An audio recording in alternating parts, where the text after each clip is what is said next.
show off the good professional civil lawyering that I know you all will demonstrate for those who might be watching, which is probably nobody. But number two, do want to remind you, I don't see any court reporters. The court does not. Court reporter, Mr. Carroll, have you been retained to take down? And there's somebody else, Miss Wells, to take down position one. Who's going to be taking down position one? That would be Mr. Carroll. Your Honor. Excellent. Yes, so I'm going to formally call that case in a moment, and you'll know that when I do, it'll be very clear for you and you can start taking down. The only reason I mention that is for sometimes to let you know, one, I don't provide a court reporter in civil cases, and two, although the YouTube recording of this is an artifact of YouTube and it might be available, it is not an official court record. And so we have to have our court reporters make official court records. And so just wanted to let you all know that. Okay. So with all that being said, and with all the caveats that I gave you, I'm going to go ahead and call the case of, we are here for a hearing in the matter of Scott Jones versus Jennifer Cummings and Nation Star Mortgage, LLC. Case number 24CV004197. I'll note for the record that I have Mr. Blazer and Mr. Havorka on behalf of Scott Jones. And then I have Mr. Howard on behalf of Jennifer Cummings. And then I believe I have Ms. Whitehead on behalf of the successor in interest or the assignee of Nation Star Mortgage. We are here on defendant Cummings' motion to dismiss. I said a little bit right as we were just sort of getting announcements of who I was here, but I have read the briefing. Let me tell you what I generally understand, or at least I think I understand about this case. And then I will throw it over to Mr. Howard, who I assume will present regarding the actual motion to dismiss. But my understanding is that generally speaking, Mr. Jones is a current or former owner of some property in an area that either is or is contiguous to property that is now owned by Jennifer Cummings. And that there is an alleyway that existed on various plat maps that is owned by the city of Atlanta, and may or may not have been abandoned by the city of Atlanta. And that this matter arose when Mr. Jones sought to get a declaratory judgment that he owns the property or to eject some sort of improvement. I think it's a fence, if I recall correctly, that belongs to Ms. Cummings off of what he alleges is property that belongs to him. What I understand generally from Ms. Cummings' perspective is that the alleyway, that Mr. Jones doesn't own the alleyway, that he may have right to it if in fact it was abandoned by the city of Atlanta, but that there are procedural precursors that would have had to occur or needed to have occurred and have not. I think, Ms. Whitehead, that your client is sort of just along for the ride and doesn't really have a dog in the fight except to ensure that their collateral for their mortgage, to which they, I'm sure, have a secured deed, right, is that they're aware of what's happening with that. Is that fair, Ms. Whitehead? Yes, Your Honor. Okay. So with that, Mr. Howard, if I've said anything that's completely wrong, please correct me. And then, of course, provide me with any additional facts that you think I need to be aware of. Certainly, Judge. So thank you very much. I really appreciate the court having read everything and summarized where we are in the case. I think you're very close to the position as presented by both of the parties. Just for the record, I am Bo Howard with the law firm Fox Rothschild. I represent Jennifer Cummings, who is an individual homeowner and contacted me for assistance when this case was filed. Ms. Cummings is on the hearing here with us today, just for the record. Essentially, after we filed our motion to dismiss and the petitioner responded, I think we can narrow down the arguments that we're making to really two positions for today, so we can streamline this. And really, one of them comes down to what looks like but is not a factual question about who owns the allegedly abandoned Schuyler Avenue. And the other one is a question about why the city of Atlanta is not a party to this case. And so those are the two issues that I want to focus on today. And If as only you're I could aware- impress Miss Evans from the other City of Atlanta case on my docket into service. I Just panicked kidding. slightly when she appeared on. I said, "Oh my goodness, is the city actually here?" And so, but she confirmed that this was news to her. Yes, she is. That is not her responsibility today. Correct. So the city of Atlanta is not here. They have not been sued. And we don't think there's been any effort to bring them into the case that would actually work. But let's talk about what the case is about just for a minute. There is my client owns a house on Avondale Avenue. And between her house and a piece of property that's owned by Mr. Jones is an abandoned or at least disused platted street called Schuyler Avenue. Now, Schuyler Avenue actually does extend further up the block. There's 2 or 3 blocks of it, outside of the block that these two own property on. And we have friends that live over there on that street. It is a street, but this piece was never paved, and it's overgrown. And at some point, Mr. Jones sold the piece of property that Miss Cummings' house is currently on to a developer. That developer built the house and built the backyard and built a fence. And the fence, in fact, does extend partially into the disused Schuyler Avenue parcel of land. And it's been there for a very long time, certainly longer than the prescriptive period, which, if we have to get into the case, we can show. The developer turned around and sold the house to Miss Cummings and her late husband, Mr. Botts, and ultimately it was deeded to her, and she and her son Zachary live there today. So that's generally the situation with the fence. In 1994, April, the city of Atlanta passed an ordinance, the city council did, stating their intent to abandon the property. And we'll look at the language of the ordinance and what it actually says. And we'll look at some things that have happened since then, which will give the court the answer to this question of who currently owns the disused Schuyler Avenue property. Because the thing that looks like a factual question, who owns it, really isn't. And it certainly isn't in the context of this case, because documents that are both attached to and incorporated into the petition that was filed by Mr. Jones contradict his claim that he owns the property.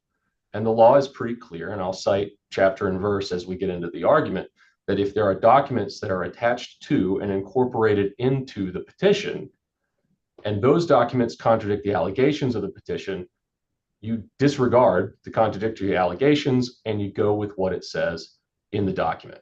Here, I believe there are certain facts of which the court can take judicial notice that will be conclusively established for the pendency of the litigation. They will demonstrate that Mr. Jones not only does not own the disused Schuyler Avenue property, but that he is currently trying to purchase it from the city of Atlanta, and that he has not completed the process of purchasing it from the city of Atlanta. This is not going to be a real question of fact. And because he does not own the property, he has no legal right to eject Miss Cummings or her fence from the property, and he has no right to a declaration that he owns property that he does not own, particularly when it's owned by the city of Atlanta and they've not been made a party to this lawsuit. Their rights and interests could be impacted, and so forth and so on. So getting to the question of who owns the property, Judge, there's 3 allegations of the petition, and if I may, I would like to share the exhibit, is that acceptable Sure. to the court? Yes, sir. Thank you, Judge.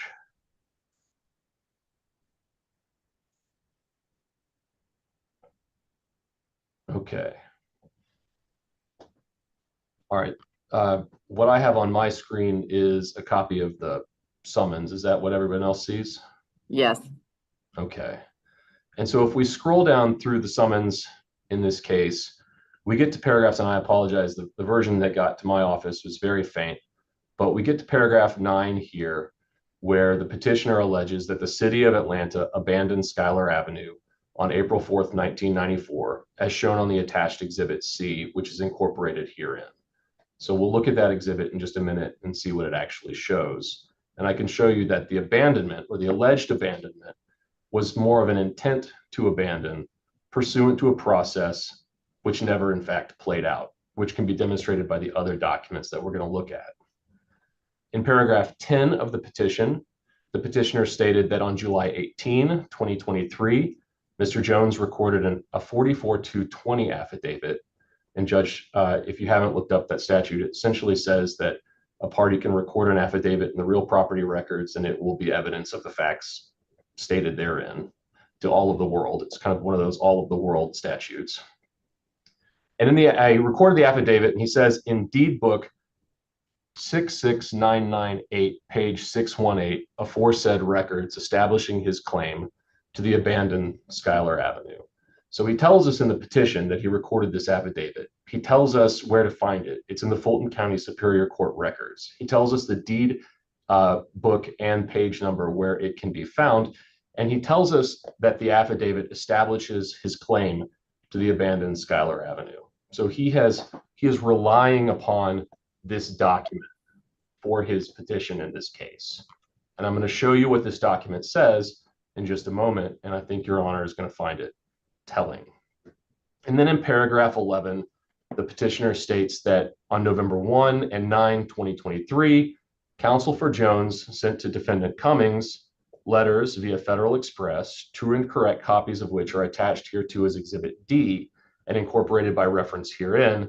These letters have been appropriately redacted. And I suppose he's saying this because the letter attached as Exhibit D is an offer of settlement and compromise. Right, yeah, it's an offer of settlement. I remember reviewing that exhibit, although I don't remember the finer points of it.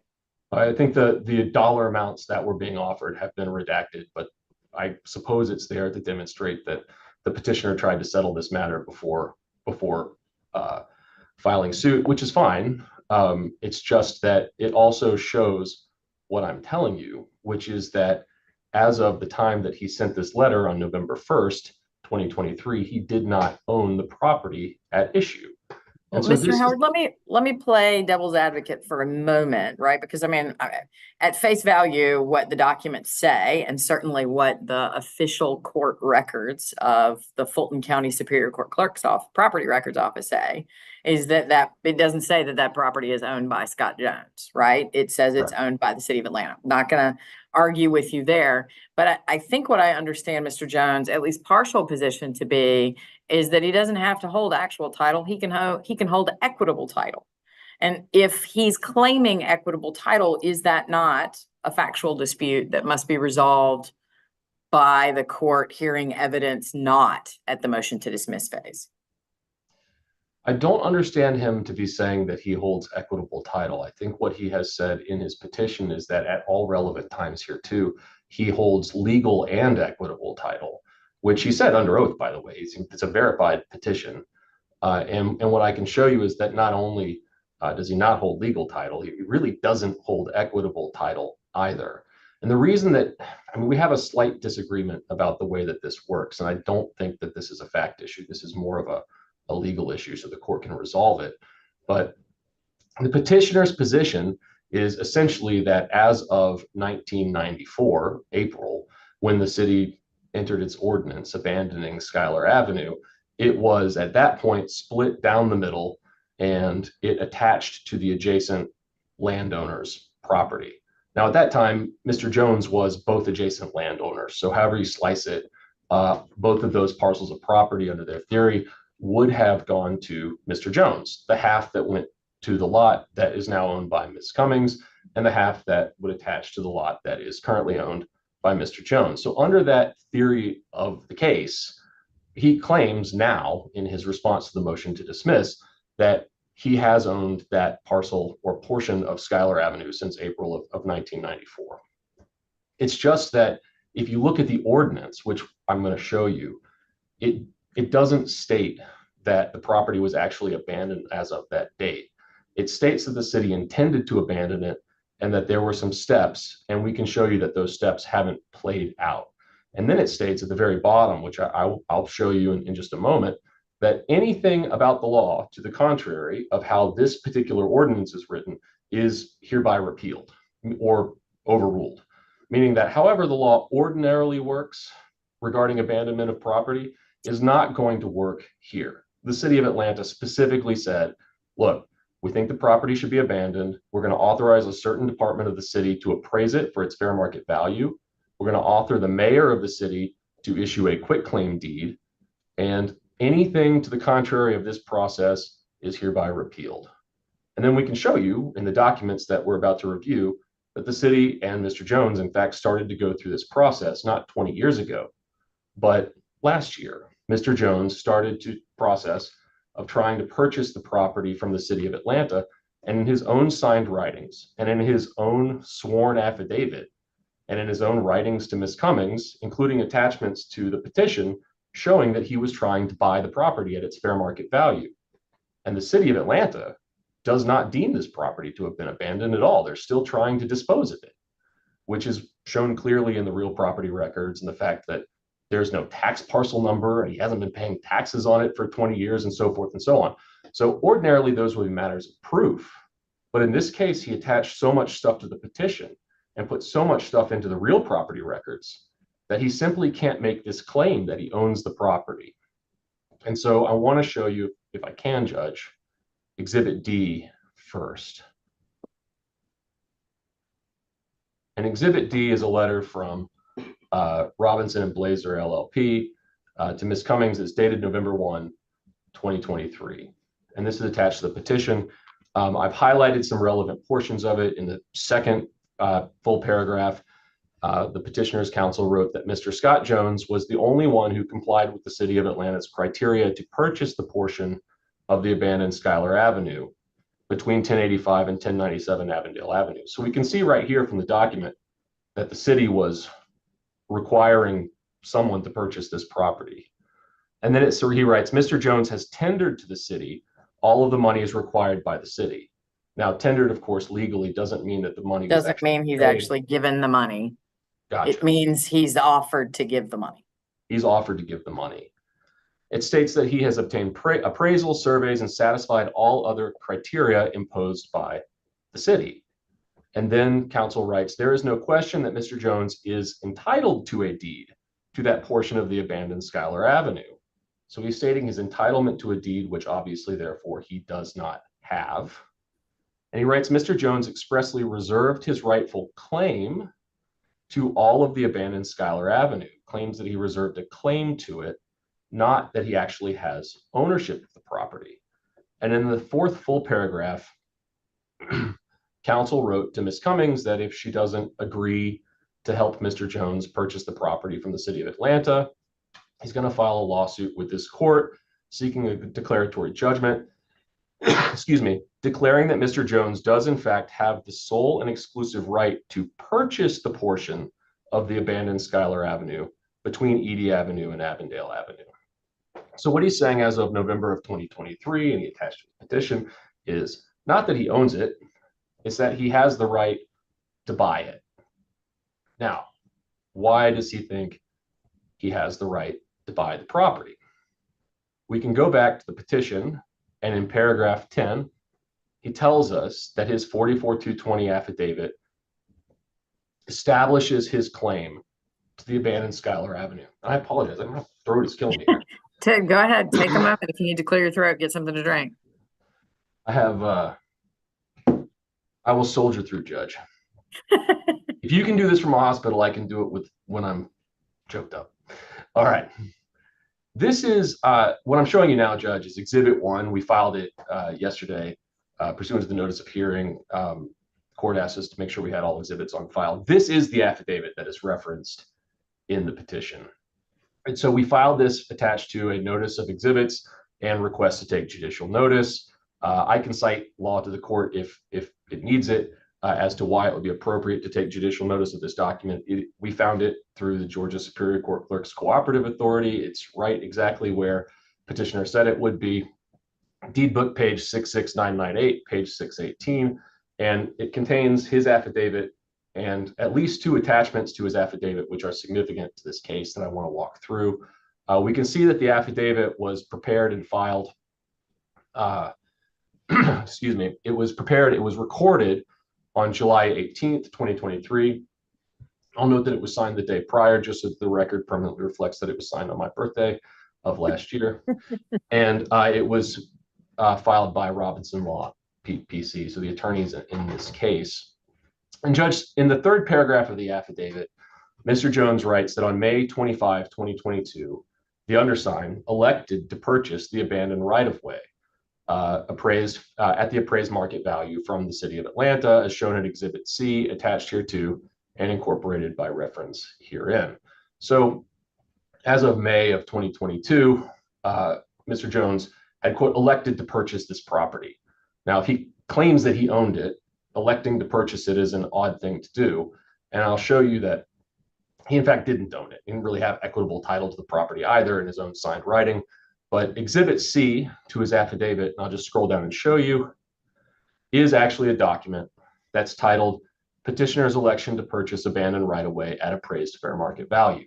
Now, I'm going to come back to this because I think it's important to walk through some of the provisions of this document and see what he actually agreed to by signing this document with the city of Atlanta. But before I do that, I want to go back to the affidavit itself. Paragraph 4, Mr. Jones swore that the undersigned has tendered the purchase price of $110,000 and no 1/100ths to the city of Atlanta and requested a deed in accordance with the agreement between the undersigned and the city of Atlanta. Again, Judge, we understand tendered doesn't mean that he actually gave it. And the fact that he's requesting the deed means that so far title has not transferred to him. Also, I'll show you in paragraph 6, the undersigned swore that he files this affidavit on the deed records of Fulton County, Georgia, to evidence his right to acquire the abandoned portion of Schuyler Avenue. Well, he may believe that he has a right to acquire it, but that is something very different from actually owning the property. If he has a right to acquire it, we'll find out where that right comes from in just a moment. And then on the next page, I just highlighted my birthday because that's fun. Okay. Exhibit A to the affidavit is actually a map of this parcel of property. Just for your honor's edification, I'll note that this is an older map, but the portion that I'm highlighting, can you see the portion I'm highlighting? I can, yes, sir. Okay, so this is overgrown with trees. This is the portion of property that's the disused Schuyler Avenue, and then the portion up this way. This second thick highlighted portion is also disused, but you can see up here where Edie Avenue is and Schuyler Avenue.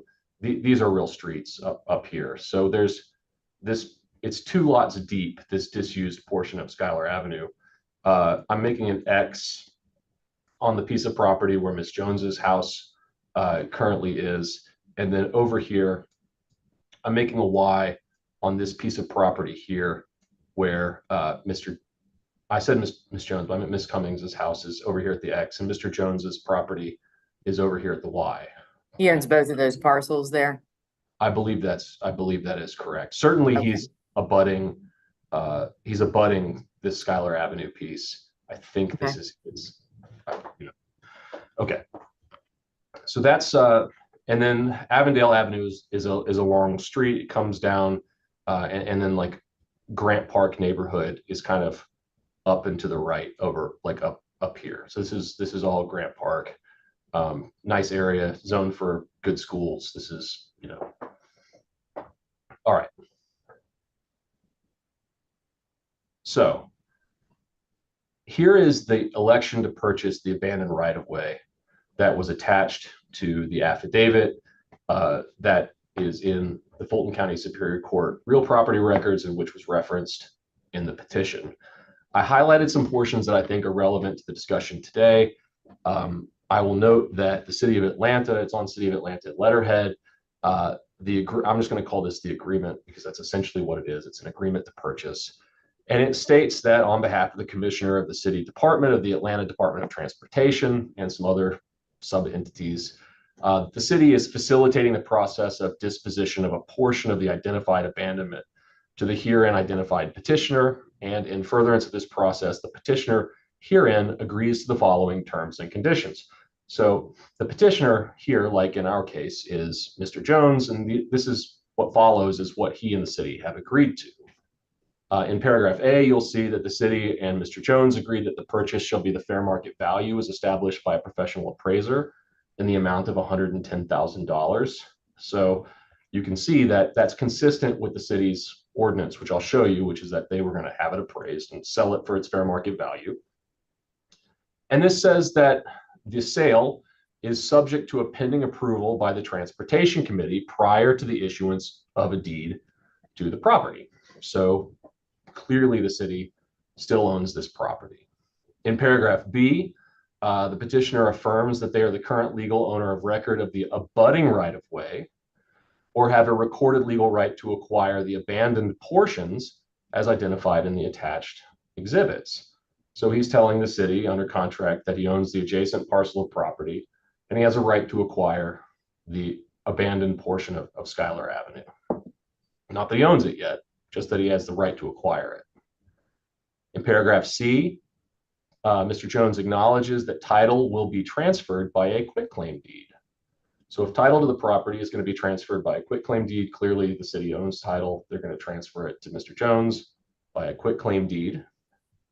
In paragraph E, petitioner acknowledges that full payment for the portion being sold to the petitioner shall be by wired funds only. And in the particulars of this paragraph, upon receipt of the correct payment in full, it's receipt now, not tendering, but upon receipt of the correct payment in full, a quitclaim deed will be prepared by the city law department or outside counsel and forwarded to the petitioner. Petitioner covenants to promptly record the deed in person. So, if he had given them the money, presumably, he would have received a deed from the city and he would own this property. Now, there's no deed recorded, and the property has no tax parcel number. There's nothing in the real property records to indicate what has happened. F, petitioner acknowledges that deed will be issued within 30 days or less of completion of any and all required departmental committees, city council approvals, and receipt of the approved fair market value wired funds. Paragraph H, petitioner acknowledges that upon issuance of the deed, that the identified portion of the right-of-way transferred shall become part of the petitioner's abutting property and will be the owner's responsibility to maintain for private use. So he's agreeing that the property will transfer and become part of his property upon the issuance of the deed, so not until then. Paragraph J, petitioner, I'm sorry, Judge, did I cut you off? No, please continue. Okay. Paragraph J, petitioner acknowledges that as the new owner of the property, it is their sole responsibility to contact the Fulton County tax officials to arrange for declaring any required affirmations. So he's acknowledging that he's now going to be a new owner and that it will be his responsibility to get the tax number. In paragraph K, petitioner acknowledges that ownership and responsibility and any liabilities transferred to them upon issuance of the quitclaim deed.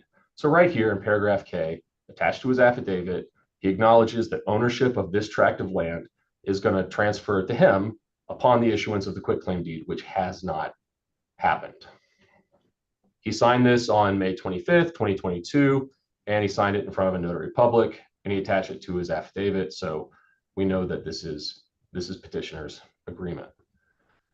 Judge, here is I don't know what the version of the ordinance looked like that was attached to the petition, but here is what I think might be a cleaner copy of the ordinance. I had a hard time reading the one that was attached to the petition. But in the ordinance, which was attached to the affidavit as Exhibit B, Section 2 says the city's intent is hereby given that said street shall be abandoned. And I think the use of the word shall be in future tense is important here. Pardon, Not Judge? a huge fan of the whole let's interpret whether shall is a directive or if it means something we're going to do in the future. But in any event, go ahead.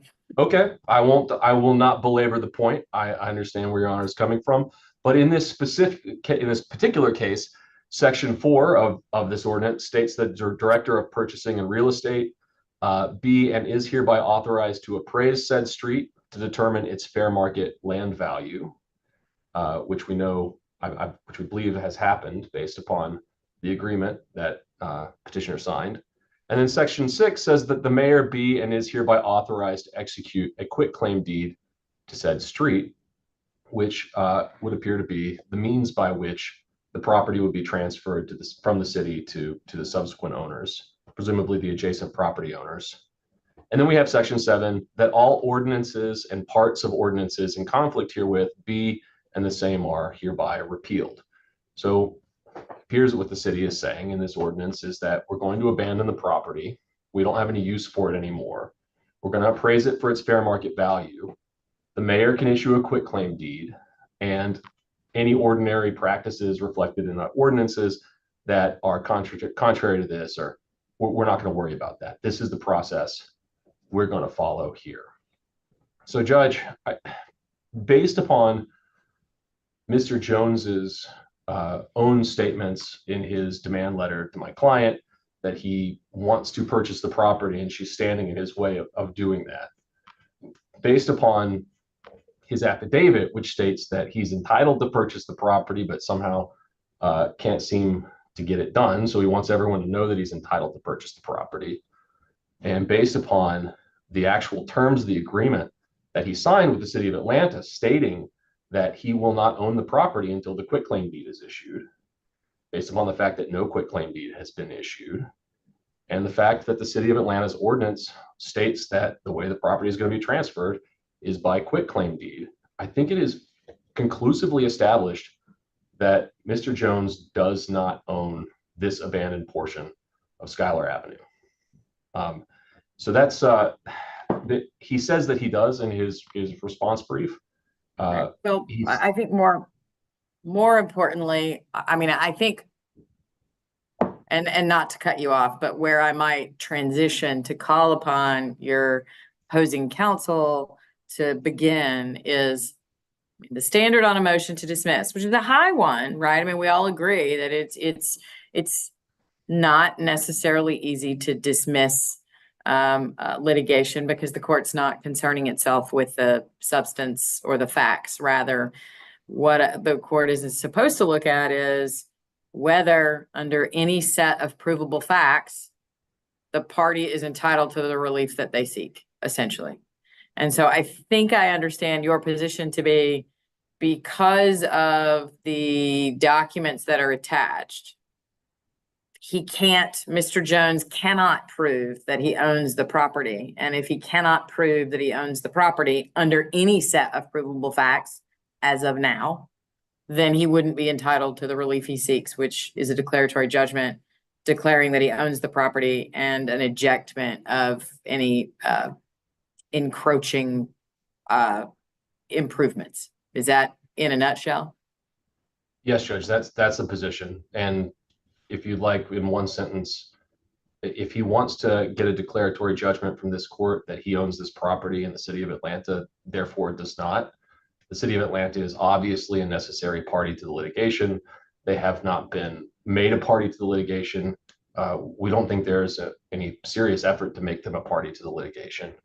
And if they're not made a party, there was the vouching in. I'm aware that I'm aware that you have fairly rapidly filed a response to that, saying that you object and don't believe that it's a proper method. I will admit that, there's a lot of those 9, 10 subsections that were all heavily used probably way before most of our time, and are surprising to me sometimes when they are brought up. But I will admit that when I first saw it, I was concerned about how to reconcile that with the obligation of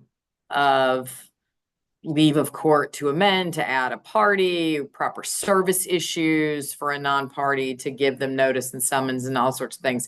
And I don't mean to indicate that I'm prejudging, but I will say those are the concerns I had when I saw that vouching, regardless of any argument that I think that Ms. Cummings is making about whether it applies to Mr. Jones and that sort of thing.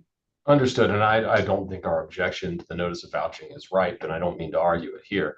Right. But what is ripe is whether the city of Atlanta is a necessary party to this litigation. Currently, they're not. Generally speaking, a court would not dismiss a case for failure to join a necessary party at the outset. But what a court might do is set a date by which the necessary party was to be made a party to the litigation, and then if order wasn't complied with, litigation could be disposed of. I just don't see any scenario, if we have to go forward, where the city of Atlanta doesn't participate in this case, if the stakes are who owns this parcel of property that the city of Atlanta clearly owns. Thank you, Mr. Howard. Yes, Judge. And with that, I will call on Mr. Havorka. And Mr. Howard, yeah, thank you for taking down your screen share. Mr. Havorka, I've probably jumped all over your argument with some of my questions to Mr. Howard, and I apologize if that's the case. Please go ahead, sir. Good afternoon, Your Honor, and thank you. This is David Havorka here today for the petitioner, and we appreciate the court's time and attention to this matter. We have a few main points to discuss. I'll do my best to keep this brief, as at this point diving into factual allegations that are not in the petition, which appears to be a focus of the motion to dismiss, is inappropriate and premature. Your Honor correctly stated, of course, the standard on a motion to dismiss. This is the movement's burden, and we need to show that there is no provable state of facts within the framework of the petition that would permit us to go forward. I would note that in a number of locations in the motion, there appears to be an attempt to insert the motion for summary judgment standard of an absence of evidence. And the most glaring example of that, of course, is the entirety of Section 4 of Respondent Citation to Authority. I think if one were to hand that section standing alone to 10 members of the Georgia Bar, I don't think a single one would guess that it was taken from a motion to dismiss. I don't necessarily know the subparts, but are you referring to the discussion of whether or not the less and accept provision runs with the land? Because I will tell you all that you gave me flashbacks to property law, which I don't appreciate, but in any event, go ahead, Mr. Havorka. Yeah, this portion was more of the declaratory judgment portion. So there's discussion of adverse possession and things like that in that section. And I think the absence of any citation, almost any citation, I believe there's one citation to the petition in that section, speaks volumes. I think the court should reject the invitation to ignore the standard on a motion to dismiss. Second, to be clear, we object to the consideration of any matters outside the petition on this motion and believe that Georgia law is clear that consideration of any of those matters would be improper. I think effectively the way that I would describe what the respondent is attempting to do here is to ask the court to find that what are essentially affirmative defenses and counterclaims, right? Assertions that there is either has been adverse possession, assertions that potentially our client has waived their interest, or that they are stopped, or that latches have come into play. I'm certain that I will hear all of those arguments. And I think Mr. Howard in his defense said, you know, we think we can show prescriptive whatever, but that's not what I'm talking about today. I mean, in fairness here, I thought that there was at least an effort, maybe not in the briefing, to your point, Mr. Havorka, but certainly in the presentation here, to focus on the issue of the ownership of the property, as demonstrated by the documents filed with the complaint, which are allowed to be considered by the court on a motion to dismiss. Certainly, Your Honor, and anything attached to the complaint can be considered, including the resolution. What really has to be shown here is that given the resolution, it is impossible for my client to show that there was an abandonment. That's really what has to be shown in the context of that resolution. Not that it's hang on. So, and look, I think this is an important point. Let's parse that, right? You're saying that it would, for me to grant a motion to dismiss, I would have to find that it would be impossible for you to demonstrate abandonment. And my question is it really that what I would have to find is that it would be impossible to prove that your client owns the property, and abandonment is only one aspect of that? And I want to respond to that, Your Honor. In terms of what has to be shown here, I think it's that we have a resolution that was attached. It indicates it shall be abandoned. You know, I tend to agree with Your Honor's concern with whether that's a prescriptive or a descriptive, you know, aspect of what's going to happen in the case, or what's going to happen in a certain scenario. But what they're saying is that based on that resolution, you cannot find that there was an abandonment.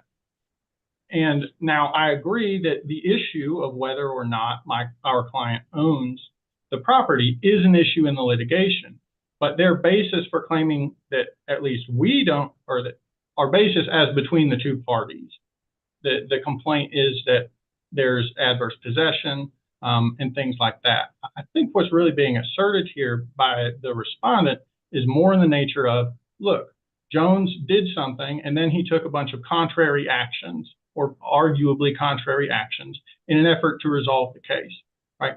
My client doesn't want to be in litigation. You know, he made efforts to deal with this without litigation. But now their claim is that those efforts potentially waived any right that he already had by the abandonment or are contrary to his claim that there was an abandonment. And that's an evidentiary issue, right? Whether or not there's whether there are contrary statements or contrary positions taken, that goes to a factual issue about whether there was an abandonment, about whether there was waiver, about whether latches should attach. And those are all factual issues. Those are all perfectly appropriate on a motion for summary judgment. They're perfectly appropriate for trial. They're not appropriate on a motion to dismiss. Normally I don't disagree with you, and I think that the court is always cautious about getting into factual discussions. One thing I am struggling with, though, in this particular posture of this case is, to Mr. Howard's point, even if your caution is advised, right, that the court should be cautious about making a finding of dismissal based on some sort of assumed fact, right, that your client either does or does not own this property.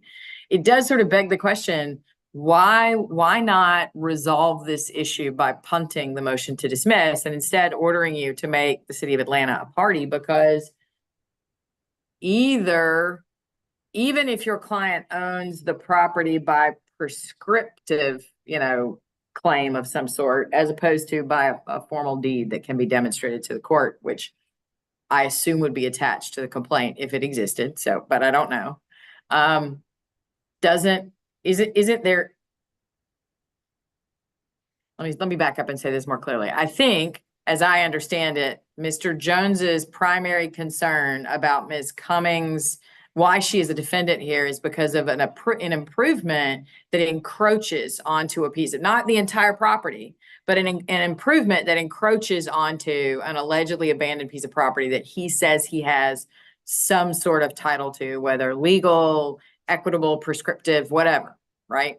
And so my question is, in what universe is the city of Atlanta, who would be the owner if in fact Mr. Jones's ownership is not demonstrated or provable, how are they not appropriately a party? And why wouldn't the better course here be to make you bring the city of Atlanta in, which seems like you might be willing to do since there's some effort to vouch the city in. Why not do that? And then let's hash this all out after you've added the city of Atlanta and considered what your pleading is going to be. Certainly. And Your Honor, I just make 2 points on that. First, it's not the case that we have alleged that the city of Atlanta does not own title as a consequence of the abandonment. You are not required to plead in or bring in every single prior owner of property. That being said, if the court is concerned about that, then we're happy to add and serve the city of Atlanta and file an appropriate pleading to do that. And as long as we have a reasonable time to do so. If that's the court's concern, we can certainly address that. And I can continue unless the court has. Oh, yes, questions. please. I'm sorry. Yes, you answered my question. Thank you. Okay.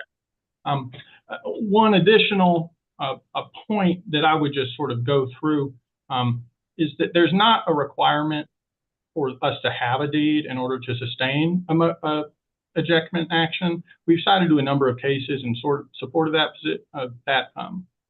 statement of law, and those are on pages 3 and 4 of our brief. Right. I remember seeing those cases, which is why I asked Mr. Howard the question about, isn't part of Mr. Jones' argument that even if we don't have, a piece of paper legal title, that we have some sort of equitable title that gives us the authority. Am I correct in understanding that that's your position? That's Mr. Yes. Jones' position? Yes, Your Honor. Okay. Yes. There was a complaint that I just want to make sure that we do address in the concerning the lack of an abstract of title. And we did direct the court to Seegers versus Crump on that issue. The lack of an abstract of title does not demand dismissal. And the purpose of the abstract is to give notice of what's being relied upon in support of the claim to title. I think that we have, clearly set out what we are relying on. We've attached deeds, we've attached the resolution that we are relying on. And so it's not clear to me what additional value an abstract of title would have in light of that. We've shown the documents that we're relying on here, and so I don't think it would be appropriate to dismiss on that basis. So one question I do have I'm sorry, Mr. Hovorka, please conclude. I apologize. You were still talking, and I have something to ask that has nothing to do with the current motion. Go ahead. And I will abbreviate some of my remarks here just because they weren't addressed by opposing counsel in oral arguments. So I understand that I take it being abandoned or not pursued, specifically concerning the less than accept provision and the effect of that. So I'll move past my comments concerning that. Those were addressed in our briefing, and I think that they are that those have been adequately addressed, and we would rely on the briefing in that regard. In terms of there was a request for legal fees in this. We would request that if the court disagrees with our position in terms of the propriety of this action and believes that a dismissal of some kind would be appropriate potentially, that there would be an evidentiary hearing before that we get into that. In essence, the petition alleges the abandonment of Schuyler Avenue by the City of Atlanta. It attaches a resolution that's consistent in our judgment with that allegation. The legal consequence of abandonment is that adjoining landowners take title.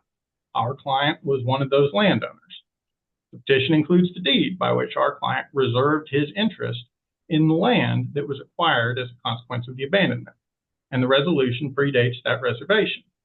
And those facts, which were those allegations, are all that's relevant to defeat the respondent's motion in this case. I've not seen any case or statute which would defeat as a matter of law and make it impossible for us to show petitioner's right to recover under those facts as alleged. In particular, that the resolution itself reveals that it is impossible that there was an abandonment. And on the basis, we'd respectfully request that the motion be denied. Okay. Thank you, Mr. Hovorka. Mr. Howard, it's your motion, so I'm going to give you the last word, and then I have a few questions about where we go from here, regardless of, obviously, if I were to grant the motion to dismiss, that we know where we go from here, but in the big picture, in terms of trying to figure this issue out, where we might go from here. Mr. Howard, go ahead with any rebuttal you'd like to make. Thank you, Judge. I would just say in broad brushstrokes, I think maybe it was Your Honor who made the comment that we're asking for an assumed fact about the ownership of the property. But I think our position is that the documents that we've taken the court through show fairly conclusively that the City of Atlanta, in fact, owns the property.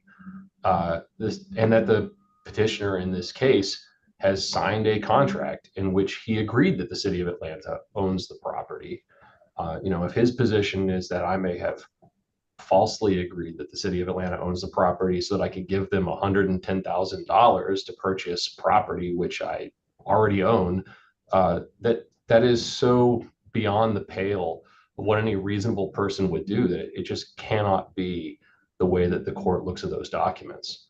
The fact of the matter is that on their face, the documents show that the petitioner is currently trying to purchase this property.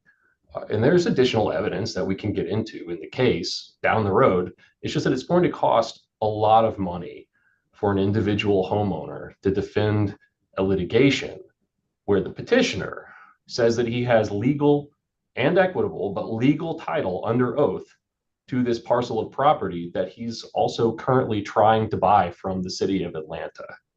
It does not smack of good faith. That the claim is that, well, maybe the positions are inconsistent, but we should be allowed to, demonstrate to the court why we're taking these inconsistent positions. If we were on summary judgment, which we're not, and the court were presented with two pieces of inconsistent evidence from the petitioner, the court's legal obligation would be to take the one that is most strongly construed against the petitioner. They don't get to have it both ways. They don't get to threaten my client that you must help us buy this property and we're entitled to buy this property, and then turn around and file a lawsuit saying that we already own this property. In their own words, attached to their petition, they're trying to buy this property from the city of Atlanta. So at a minimum, the city of Atlanta needs to be here to defend its right to the title of the property. But we believe that we have shown, and that there's really no good comeback to this. They just don't hold title. And if they don't hold title, they can't eject us from property that they don't own. And there's no basis and there's no set of facts that they're going to be able to prove if they don't actually already own the property where they have a right to do this. So humbly, we suggest that the case should be dismissed, and that really there's no reason to unlock the keys to discovery in this case, Judge. Okay, thank you, Mr. Howard. So let me say a couple of things. So I believe I have correctly stated what I understand legally to be the standard for a motion to dismiss, which is whether or not that essentially the movement would have to demonstrate that the petitioner, in this case, Mr. Jones, cannot demonstrate any set of provable facts within the four corners of his complaint and the attachments that would entitle him to relief. And that is as distinct from the summary judgment standard, where the existence perhaps of definitive deeds and deed records, et cetera, would probably address a number of these issues. Having said that, however, I am also aware, I'm very cautious at the dismissal stage, but I think that one of the other things the court is trying to be considerate of here is that even though I have to apply the standard that is the standard for a motion to dismiss, sometimes the appropriate outcome is when there is an acknowledgement that there's just never going to be a way for this matter to succeed, and to avoid the needless waste of resources by lots of parties in trying to resolve the issue. One question I have before I do anything else, though, is I understand this is technically not a quiet title action because Mr. Jones is not seeking to quiet title as to the whole world, primarily probably because there's only one owner and there is a very tiny universe of potential other owners, which is the adjoining landowners. But just because it's not a quiet title that would require a special master doesn't mean that it might not be appropriate for a special master to sort out all these things so that I don't have to have flashbacks to property class from more years ago than I'd like to admit. What are your thoughts, assuming, and I'm not saying that that's what I'm going to do, assuming that the case goes forward or that I put a pause in it, either denying the motion to dismiss or not ruling on the motion to dismiss for now. What are your thoughts, other than I would assume, Mr. Howard, probably some monetary concerns associated with Ms. Cummings' means? What are your thoughts regarding the possibility of a special master? Mr. Hovorka, would you like to go first? Your Honor, we wouldn't have any opposition to the appointment of a special master in this case. Mr. Howard? Judge, we would oppose it. I think that counsel can distill the issues in the case down to manageable issues, then we will not overly burden Your Honor. And based on what is said in the response to the I'm not worried about being overly burdened, honestly. I very rarely send cases to special master, even the big messy ones, because those are fun and that's what I used to do. It's more that when we're dealing with real property, special masters have such a high level of expertise associated with title issues. That's the only reason I mentioned it. I don't mean to imply that I've predetermined I'm planning to go that route. That's why I asked what y'all's concerns were. As a practical matter, I represent another client, a business client, in a real property-based business litigation dispute. And it took the special master's office 10 months and it cost $200,000 in legal fees to get a ruling on a motion for summary judgment, and neither party was satisfied with the ruling. And every single hearing had to be in person at the master's office, and everything was, it's funny, you think, oh, that will make things less formal, but honestly, it will make things very formal. The master will cross every T and dot every I. There's going to be, my billing rate is probably $200 an hour lower than whatever master you can find. And it's going to add an amount of money to the cost of litigating this case that will chew up any amount of available profit to, the petitioner, who I think wants to develop the property and resell it, or my client who simply wants her backyard not to be moved.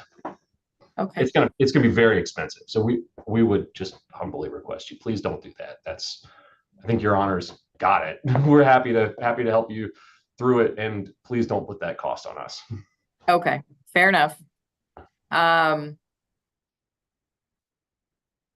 Okay, so here's what I'm gonna do for now.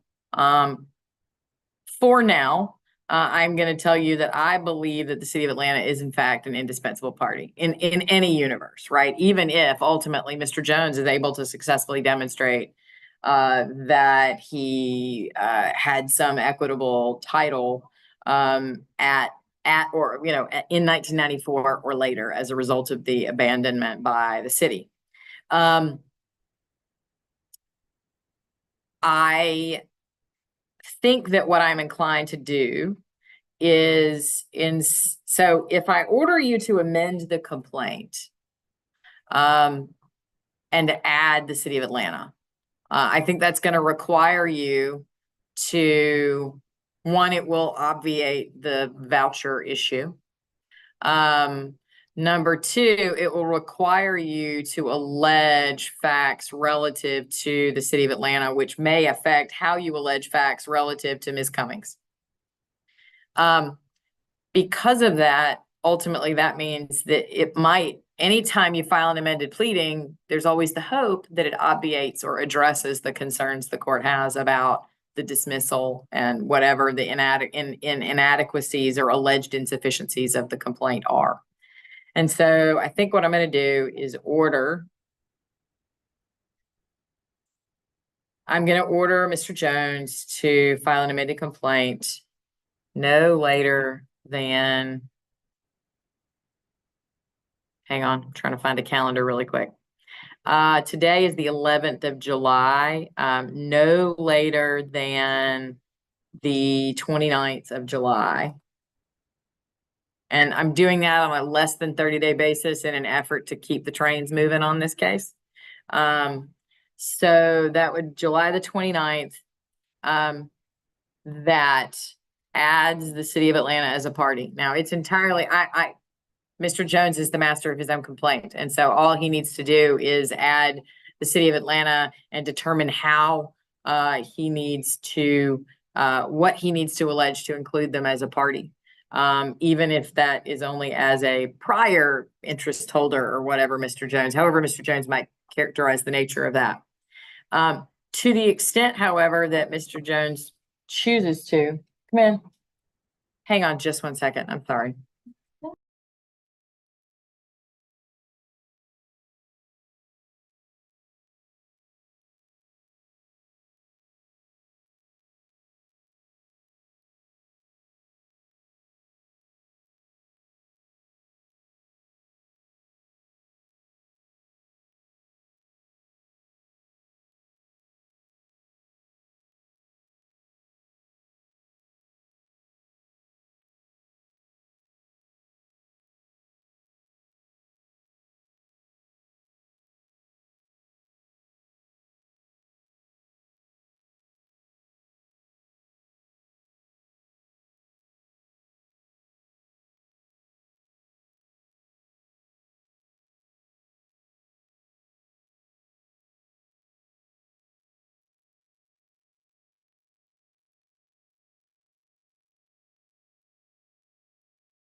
Sorry about that interruption. Let me just finish my thought and then I will be able to send to this group of lawyers on their way.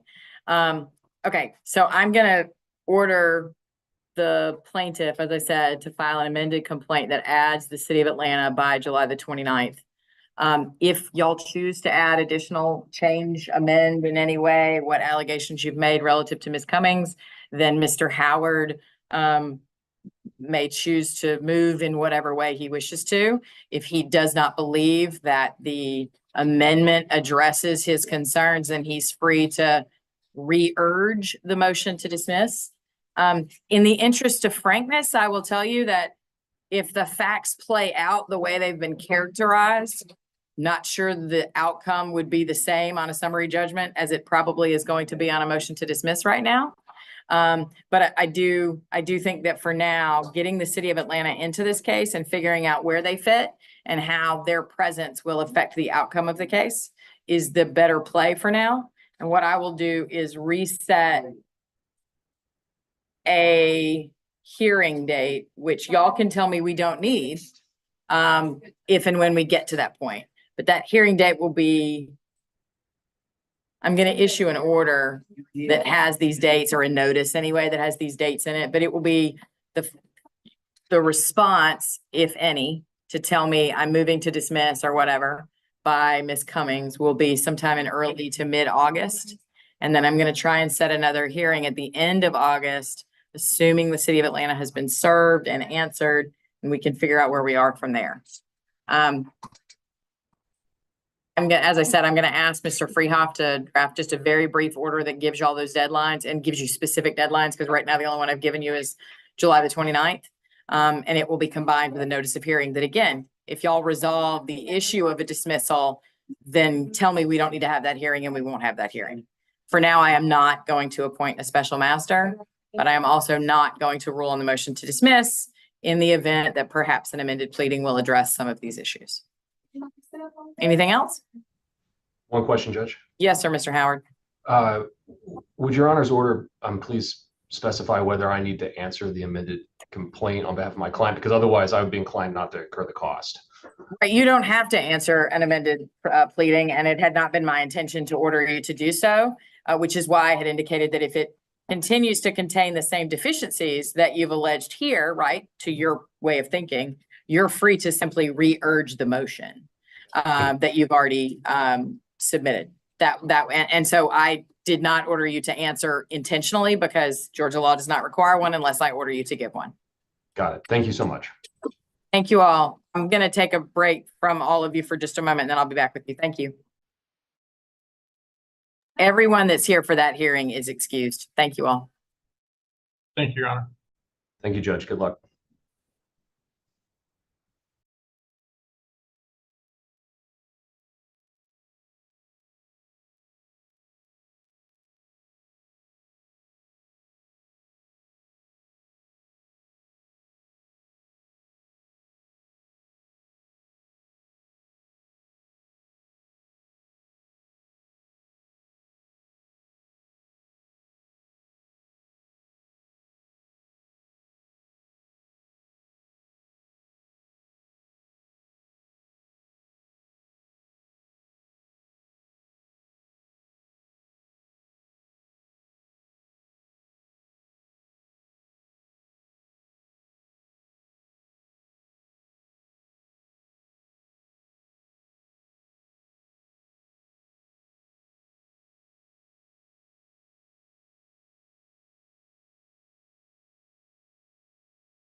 Okay, I am back.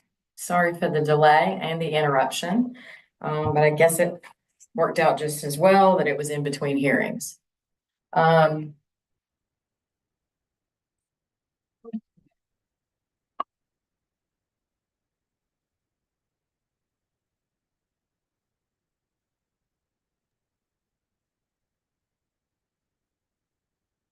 So next on the agenda, can everyone hear me okay? Mr. Alioto, have you and Mr. Garside made any, given how late that I'm running and where Mr. Garside's important appointment, I'm happy to accommodate you, maybe take you up first tomorrow morning at 9 o'clock on that calendar, if that would work. That's fine. I don't want him to have to worry, so that's fine. Mr. Garside, will that work for you, sir? I really appreciate the both of you for doing that for me. I apologize for that even having to be an issue, but It is the reality of the work-life balance that we're all struggling to try and have, right? So it's fine, and I will plan to see you. Mr. Freehoff has your contact information. He'll make sure that you have the Zoom link that you need. Okay. We already have one. It's just a matter of emailing it to you for tomorrow. Okay. Okay, thank you. Justin. you. I appreciate it, man. No problem. Bye-bye. Okay, so that leaves us with Mr. Wiggins and Miss Evans for the Cheshire Bridge Holdings versus City of Atlanta and the Alfred Knott versus Gregory Pace. Ms. Wells, you're here to take this matter down, is that correct? Yes, I am. Okay, well, then I'm going to go ahead and call the case for you and get announcements for you. This is going to be a hearing in the matter of Cheshire Bridge Holdings LLC versus the City of Atlanta, case number 24 CV 003121. And also case number 24 CV 004787, which is captioned Alfred Nault, N-A-U-L-T, versus Gregory Pace individually and in his capacity as the Director of Office of Buildings for the City of Atlanta. Can I get announcements on behalf of Cheshire Bridge Holdings and Mr. Knott? Yes, Judge, good afternoon. Kerry Wiggins on behalf of Cheshire Bridge Holdings LLC, and in the separate matter, Mr. J. Nault, Alfred J. Nault. Thank you. And may I get an announcement for the City of Atlanta and for Mr. Pace in each of the two matters? Yes, Your Honor. Yes, Your Honor. Good afternoon. Stacey Evans on behalf of the City of Atlanta and Gregory Pace in the capacities he's been sued in today. And also with me in the room, even though you can't see her, is Ryan Harbin, also on behalf of those same parties. Okay, thank you. I'm going to start. I said this a little bit when I was calling the calendar this morning before we began, but I'm just going to start by letting you know what I think I know about the case. I've tried to review the materials, and what I am aware of is sort of a very admittedly 20,000 feet view, right? So I assume you guys are going to educate me about the granular details. But what I generally understand is that Cheshire Bridge Holdings and or Mr. Knott, who I think is the principal of Cheshire Bridge Holdings, operate a business that has a zoning, a non-conforming zoning use that had previously been authorized. At some point in this process, there was a zoning change that Cheshire Bridge Holdings asserts was adverse to it and filed a petition for review, seeking to review the zoning decision that was made. In addition, that second action, my understanding is that Mr. Knott, I think, applied for a building permit or some sort of authorization to make changes to the facade, I think, of the building, maybe, I'm not sure. Right. And that was denied in part because of the ongoing zoning dispute. That's what I think I understand. Mr. Wiggins, it is technically, let me say this, it is your petition in both instances, one for review, two for a mandamus to order that the building permit be granted to you. I will make note that although I'm certain that you haven't had a chance to respond to it, Mr. Wiggins, I think just yesterday or today was made aware of a motion to strike, I believe, the mandamus action, as it was I think characterized as an effort to expand the underlying petition for review. That really is what's at issue. So that's where I think we are procedurally. And with that, I'm going to hand it over to you, Mr. Wiggins. Thank you, Judge. I think your 20,000 foot assessment is close. I don't know that there's a recent zoning change, but I'll jump on that when I get to it, if that's okay. Sure, yes. And I'll also start really out of the two petitions. I'm not saying that the mandamus petition is a throwaway. It's not that at all, but it very much,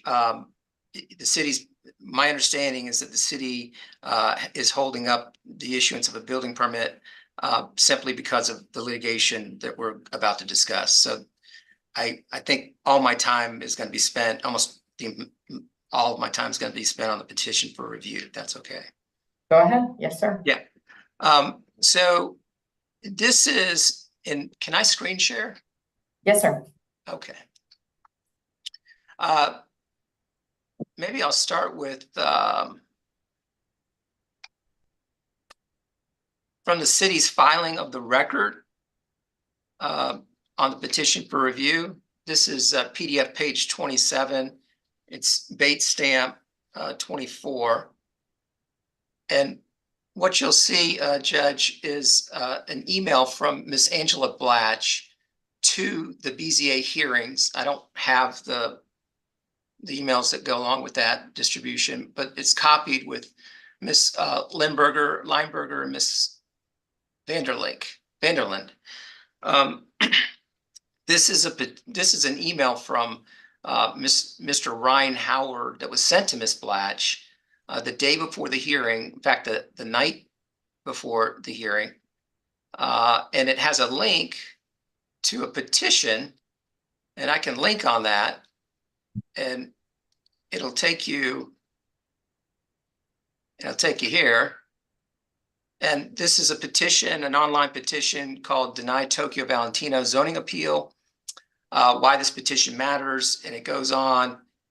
And you can see how these work. Judge, I know you're familiar with these, but there are a number of comments. Most of them, if you review them, they're what we call NIMBY comments, not in my backyard. We don't need this business here. It's disgusting. Get rid of it. All those kinds of things. And to put a fine point on it, to make sure I understand. Sure. Tokyo Valentino, the nature of its business is some sort of adult-oriented products that people can buy. Is that correct? It is. It's a pretty big facility. It's across the street from Nikado's, one of the best restaurants in Atlanta, on Cheshire Bridge Road, and the main floor is a retail area which sells some quantity of movies, but mostly devices and apparel and shoes and tobacco and all kinds of stuff. It's very, I understand these businesses are not everyone's cup of tea, but in the grand scheme, it's a very high-end, very nice facility, very nice store. The upper area is described as a social club or social meeting spot. I'm sure Ms. Evans will talk about that. And then the bottom, at least for a time, had booths in it.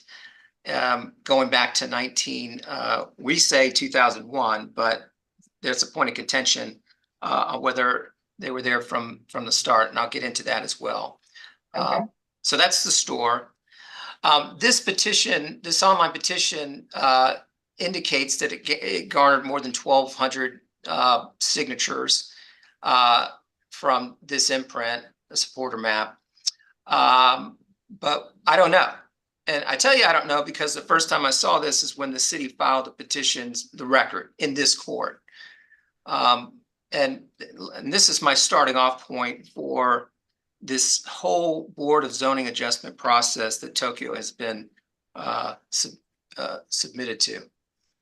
So we get to the hearing on, well, let me say the next thing we did was we filed a response in the timeline here. we filed a response to the city's February 1 hearing brief before 10 a.m. on the morning of February 8th. And then at noon or whenever the hearing started, Tokyo was allotted 10 minutes. And the first minute, and this is also in the record, Judge, the transcript's in the record. It's a 22-page transcript. About the first minute of the 10 minutes allotted for me to speak and argue Tokyo's case was spent saying that the BZA would not accept the hearing brief or the deposition excerpts attached to it. And so then I was left with 9 minutes to refute an October 4, 2023 letter from Gregory Pace, the building director from Atlanta, saying to Tokyo, shut your business down. You're an illegal adult entertainment business. So that's where this whole thing starts. And I'm going to tell you that our first real issue with the BZA is procedural due process. The whole idea that we're corralled, and when I say we, I'm talking about Tokyo Valentino, is given a letter on a weekday saying shut down, and then its only recourse is to appear for 10 minutes in front of a BZA and explain why you shouldn't be zoned or terminated in Stanter is not due process. And if you read the transcript of the hearing, you will quickly get a flavor for how that went. I asked for the board to accept the hearing brief, which is 23 pages, and I would explain the deposition excerpts, which were literally just a few pages each that I wanted to talk about, and I'll show you those too. And I was shut down.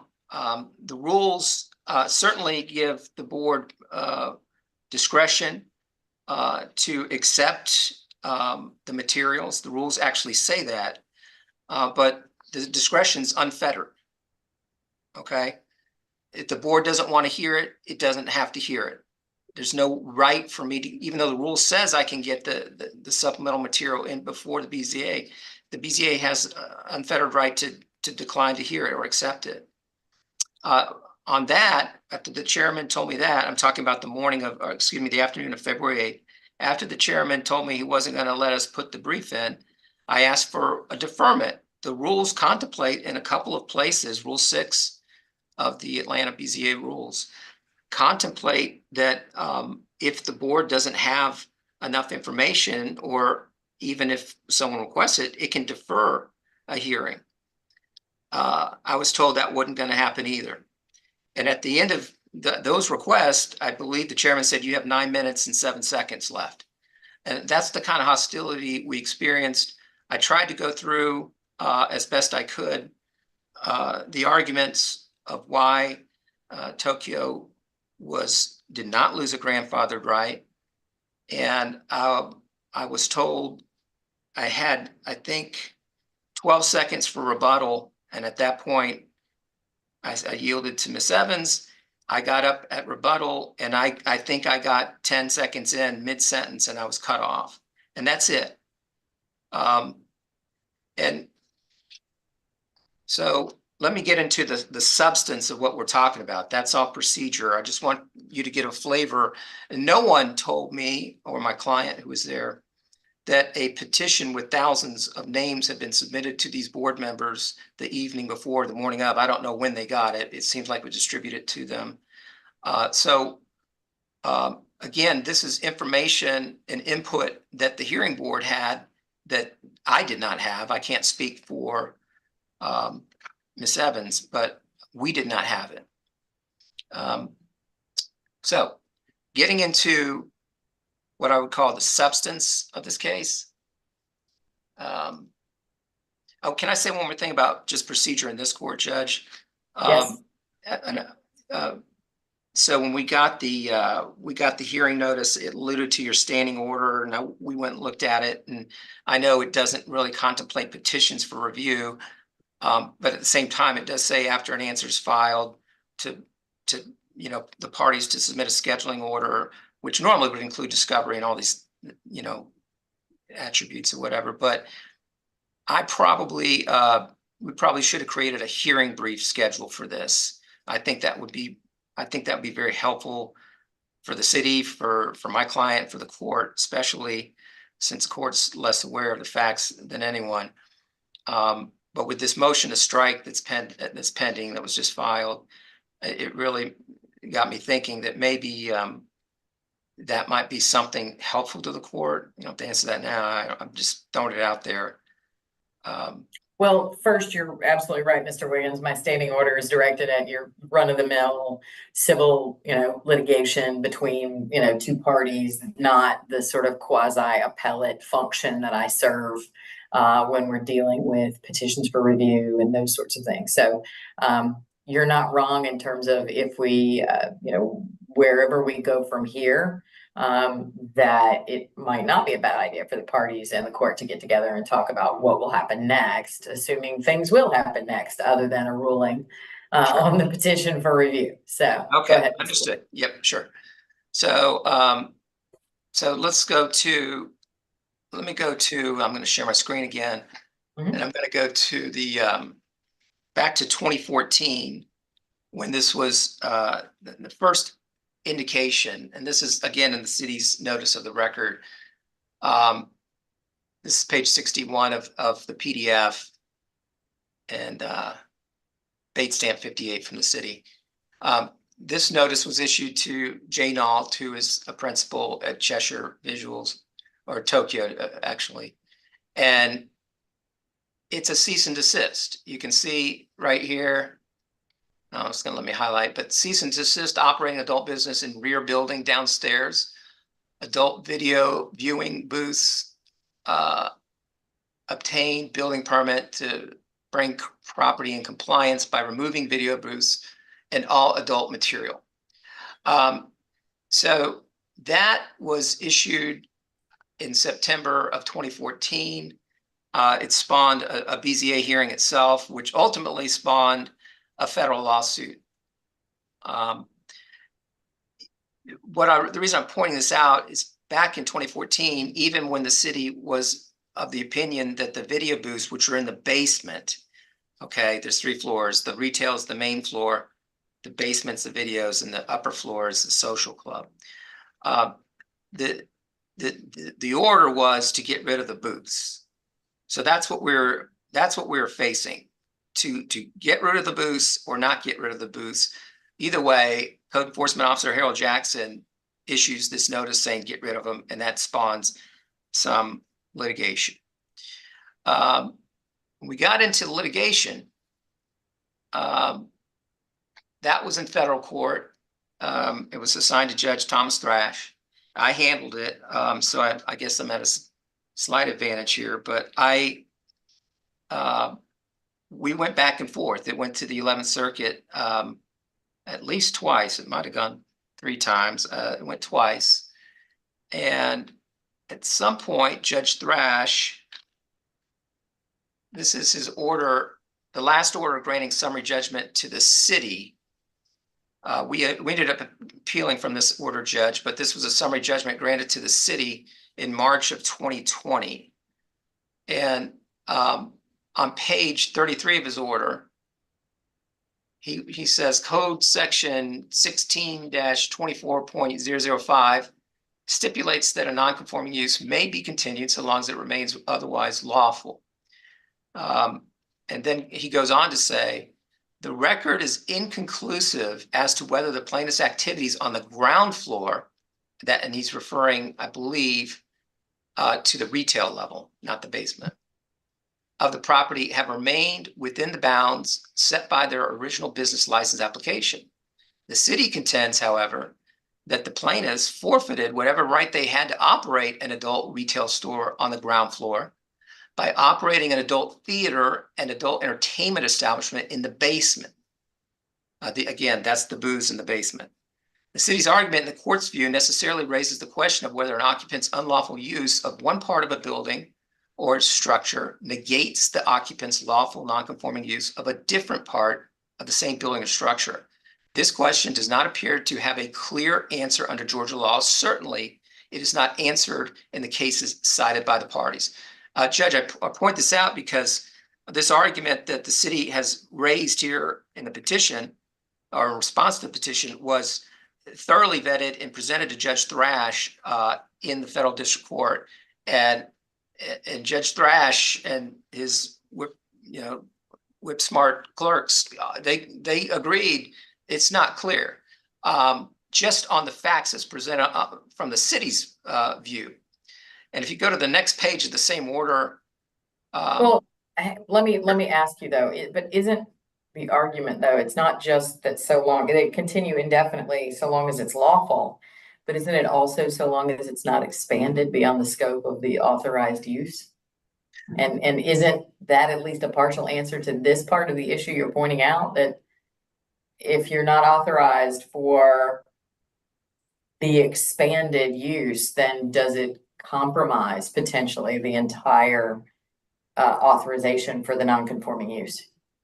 If I'm understanding you correctly, you're asking if you have a lawful non-conforming use and then you expand it, does that implode the underlying original lawful use? Is that what you're asking? Right. It's sort of an offshoot of what you're talking about here, right? The argument here that if you've got a permissible zoning use and in one place, and you're doing something impermissible in a different place, right? In a different aspect.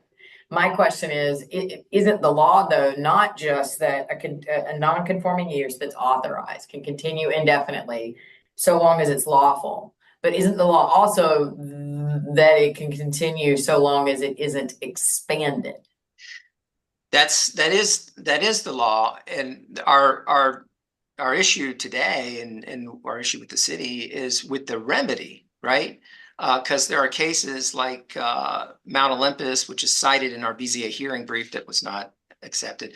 But those cases say that they're pretty clear. They say that if you expand the vested right, the lawful use improperly, the remedy from the government, in this case Atlanta, is to order the seizure of the expansion. In other words, you fall back on your vested right, and that is why I started out by showing you the 2014 notice of correction issued by Mr. Jackson. We contend the city well knew about the booths well before 2014, but we don't have to get into that. In 2014, the city certainly knew about the booths when Mr. Jackson issued the citation, and the city said, get rid of the booths. It didn't say shut down the whole kit and caboodle, this business enterprise from 1997 or 98, shut it all down. It didn't fathom that, and that's why. And we can provide cases that support that, including the Mount Olympus case. And here, this is also kind of answering your question, Judge Krause. Page 34, Judge Krause says, in any event, the court notes that nothing in its decision prevents the city from issuing a notice of violation, correction, directing plaintiffs to cease and desist from operating an adult retail store on the ground level. Then the city would have the benefit of discovery conducted in this litigation to defend the plaintiff's subsequent appeal. That's where we are. This is the passage the city highlighted. We are, I'm going to get to, I'm jumping around a little bit here on procedure, but that is the crux of our case, okay? All right, so the first thing, I told you about, I'm talking a little bit more about procedure in the BZA, Judge. I told you about the petition. Another item that the city submitted in their hearing, in the notice of the record, let me get this up. Keep jumping around.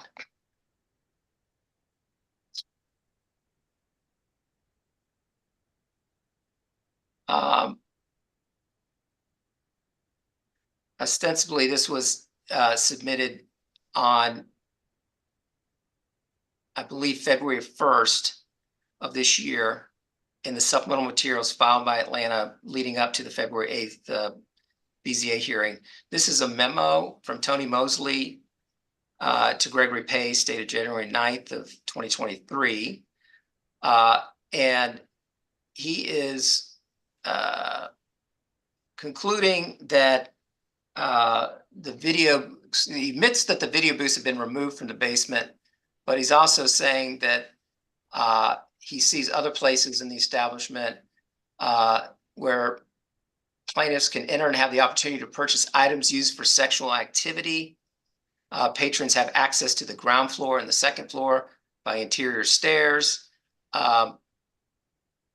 This judge is this is good old-fashioned statutory interpretation. You're going to have to look at the definition of adult entertainment, and then you're going to have to look at what this evidence is. And this is part of the evidence that the city presented to the ZBA, or BZA rather, to say that Tokyo, even having removed the video booths, is still operating or was still operating an adult entertainment establishment.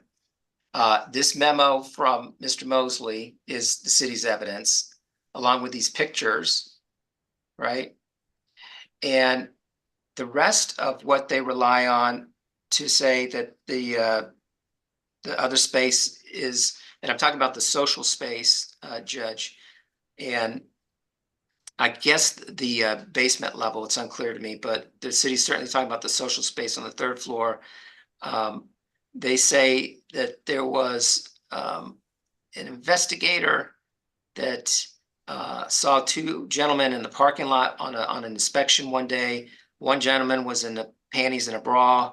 I'm not clear what that's all about, but then he saw another gentleman or two gentlemen in a car engaged in oral sex in the parking lot. And on those bases, the business Tokyo is engaged in adult entertainment. That is not adult entertainment. Those are not employees of business. They're not performers. Tokyo does not make money off of those kinds of activities. It's just, and the fact that Tokyo might sell shower gear and different things, and including condoms or whatever else was referenced, does not mean that the business is engaged in adult entertainment. If you look at the definition of adult entertainment, and we can go over that in a moment, but these are, I'm trying to cover the waterfront of everything it is that the city says makes Tokyo an adult entertainment establishment because of the social club. The city also says, again, this is in the BZA hearing brief that the city filed, Judge. They said that they were, in their brief, they said that they were in possession of 911 calls and incident reports that reflected activity of a, quote, sexual nature. That's rank hearsay. They never tendered that. We don't know what it is. It was just offered as an argument or as a basis to conclude that Tokyo was still operating an adult entertainment establishment, even in the absence of the adult video booths in the basement. At best, those are evidence of insular misdemeanor crimes or something. But there's certainly not evidence that a land use, which is what we're talking about, right? The Board of Zoning Adjustment. It's not evidence of a land use, certainly not conclusive that a land use of adult entertainment is taking place in the social club or in the basement. So I've jumped around from, the video booths to the social club. Now I want to focus just a little bit more closely on sort of the gritty, you call it granular, argument that we take issue with. I mean, the city's primary argument for Tokyo losing its grandfathered status throughout the structure, the whole business that's been there 25 years, is that the video booths were operational and operating on the same day or at the same time as the retail store opened, right? And you got the chronology correct, Judge. I think,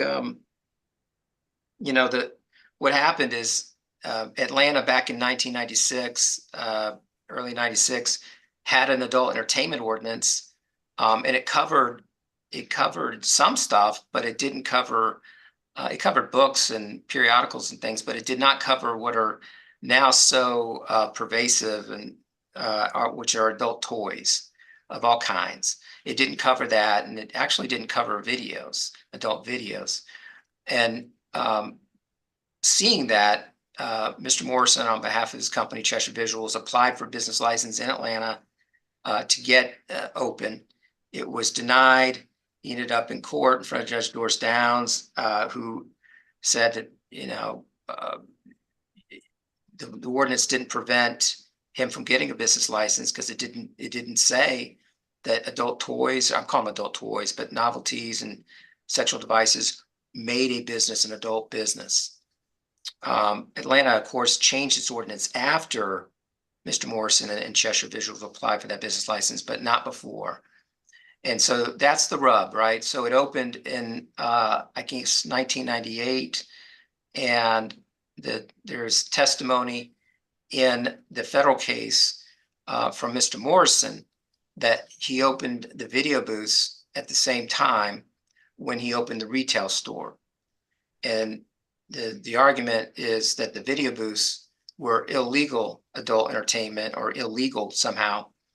And for that reason, the store was never a lawful use. That, for starters, is refuted outright by the federal record. That's why Judge Thrash had a trouble, which I just highlighted for you.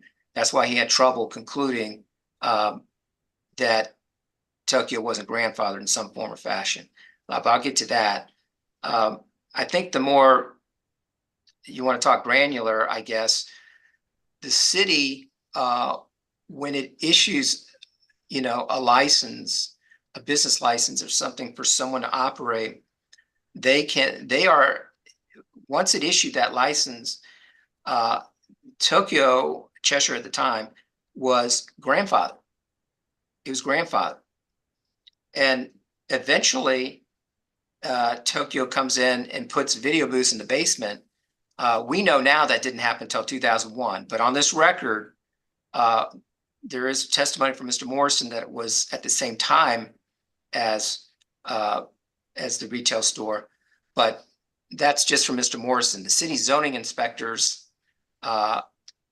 they testified that the basement was not, there were no video booths down there for at least a couple years after the start of the store, and that is our understanding too. So if you're following me, when you get the license to open and operate, you are grandfathered. Then there will be actually stocking, merchandise, opening, operating, and eventually customers coming in. The question, and I consider this granular, not metaphysical, but the question is, when Cheshire Visuals opened, was there an unlawful expansion of the video booths into the basement? For purposes of this appeal today, we're not really contesting that they expanded the booths into the basement, but it was just that, Judge. It was an expansion. And because it was an expansion from what was the grandfather right that Tokyo possessed, the remedy that the city has is to order Tokyo to cease operating the expanded part of the business. That part of the business which went beyond the grandfathered non-conforming right. And so that's our case in a nutshell. I mean, I'm suggesting briefing because of the city's, well, let me get to one thing before I go there, okay, Judge? One of the deposition excerpts that we attached to our BZA hearing brief was that of Miss Gloria Peters. And she was, I didn't realize this at the time, but she was at this BZA hearing. So I don't know if she still works for Atlanta or what, but she was there. You mean the one that I'm reviewing now? Yes, Judge. Okay. Gloria Peters. But I took her deposition, it looks like in February of 2017. This is in the federal case. And you see that the exhibits, excuse me, these are just excerpts from her deposition, but you'll see on page 11, I asked her, so at the time you inspected the premises with Miss Barfield, who Diane Barfield was a supervisory zoning person with Atlanta, you made a determination that it was not an adult business. And she says, that's correct. Even though it had adult DVDs or pornographic DVDs, she says, that's correct. But it was not the definition of an adult business. All right. Did you inspect the entire store? Yes, we did. Right. And then it goes on. I'm going to page 22 of her deposition excerpt. Says, she answers, over in the office tenant space, we inspected that side of the building to make sure that the retail had not expanded over to that area, nor was there any work going on without a permit. And then I asked, what did you find? We found that that area was offices, and I think the name of it was Focus at the time. Okay, yes, ma'am. Going on at the bottom. I asked her, did you go back and inspect the first level as well? The first level, I believe, is what we're calling the basement here today. And she says, well, remember, the structure is 3 levels. The first level you access from the rear in the parking lot. The second level is what is the main floor. And the third level is primarily on the right side of the business. It's the stairs. We did go to the first level, yes. And what did you see there? Again, that was storage area. And this is the theme throughout Ms. Peters' deposition, Judge. And this is what I wanted the BZA to see is, you know, again, on page 34 of Ms. Peters' deposition, I say, all right, and in that inspection, did you inspect the entire structure? Answer, yes, including the first floor, yes. What did you see on the first floor? Again, it was not what I observed. It was still storage in that area. And you inspected the first floor thoroughly? Yes. Any chance that what you were seeing on the first floor could not have been booze? No. And it goes on and on. But that's what I wanted to present to the BZA because the business had been open and operating, and Ms. Peters was inspecting it on concern that there may have been unlawful expansion into an office area at the time. She did not find that to be the case, but she was looking in the basement, and there was cardboard down there, there was storage down there, there were no video booths. And so what's happened here is you see this is the record that Judge Thrash had, the 11th Circuit, and Judge Thrash for that matter. And ultimately, Judge Thrash concluded, I just cannot tell if going into the basement with the video booths disrupted the retail portion of the business. I just can't, it's not clear at all to me. And that's important because all Atlanta did for this BZA hearing, again, we get the notice in October 2023 from Mr. Pace. And then the next event is your 10 minutes in front of the BZA. It's save your lifetime. And all Atlanta did was present essentially excerpts from the federal case. I'm presenting to you the zoning inspector depositions. Atlanta did not do that. They presented just Michael Morrison, who was a 30B6 witness for Cheshire Visuals, or excuse me, Tokyo in the litigation. And they said, you know, he says the video booths were in there from the start. One place he does say that. The rest of it he says around the beginning, but we're stuck with it. I will. There's no getting around it. It is in the transcript, but it's a disputed fact in a federal case, right? And but a federal case that's concluded, and the question is, was it ever resolved for purposes of that lawsuit? So it was never resolved as an undisputed fact by the court. It was never resolved by a fact finder acting with the intent of finding a fact on that issue. That's exactly right. It was what happened. We were, yes, you're right. We were fairly confident that the Atlanta ordinance defining an adult entertainment establishment was what you call overbroad under the First Amendment. We thought we had a pretty decent argument for that. The 11th Circuit disagreed, and remanded it back to Judge Thrash. And excuse me, I'm mixing up appeals. We came back from the first appeal back to Judge Thrash. He did have some language about, the starting at the same time, but after the second appeal, he said, look, this is a state law question. All the federal claims have been resolved. The 11th Circuit did not agree with us on our First Amendment challenge, and that's really what the appeal was about. So when it came back down to Judge Thrash, all Judge Thrash had before him was the city's request for injunctive relief on a state law claim. And he said, I know you know this, Judge, but the federal courts, there's comity and all that. They don't really want to step on state. Yeah, if you get rid of all the federal issues, the first thing the judge is going to do is say, no, let's let the state of Georgia figure that out. Especially on a sort of a drastic remedy, which is, close down the store. I mean, which is what Atlanta was asking for, to close down the store. I mean, the whole, everything, this going concern of 25 years. And I know, again, I mean, it employs a lot of people, and it's been there, and it's a legitimate corporate citizen. I mean, it's just a very drastic remedy. And so for all those reasons, I believe, even that aren't articulated in Judge Thrash's order, he declined to exercise jurisdiction. And so these issues, disputed as they are, were unresolved. And what happened between 2017, 18, 19, and now that brought these matters directly? And was it the petition?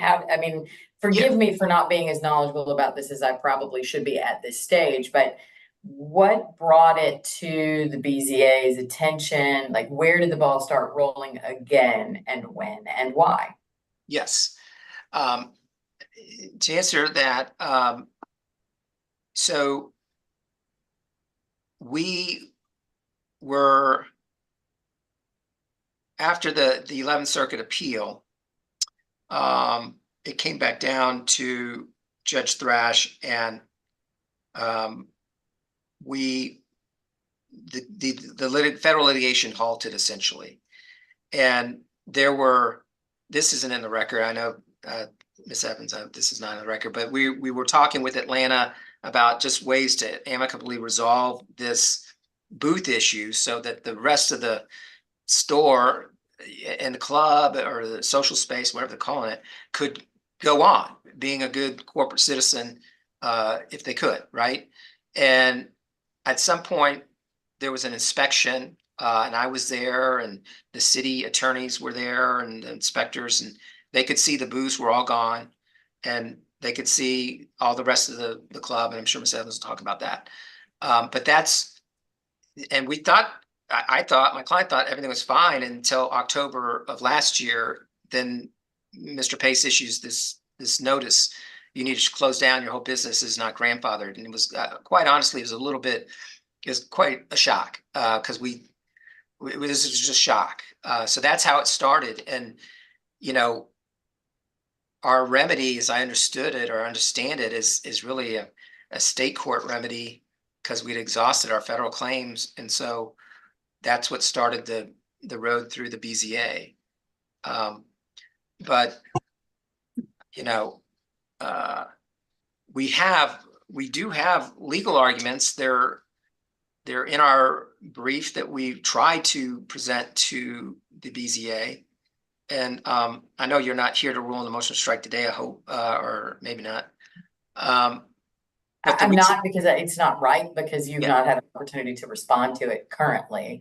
I Yeah. mentioned it only to make sure everyone was aware that I was aware of that procedural aspect of the case, so. Yeah, me too. And I understand it, actually, I do understand it, but the reason we filed the brief is, it's like a trial, any civil or criminal trial judge, you make a proffer and you get a ruling on some piece of evidence or whatever, and it goes your way or it doesn't go your way, you still need the Q&A from the proffer and whatever it was in the record for appeal. That's kind of how I was looking at it. This is the brief.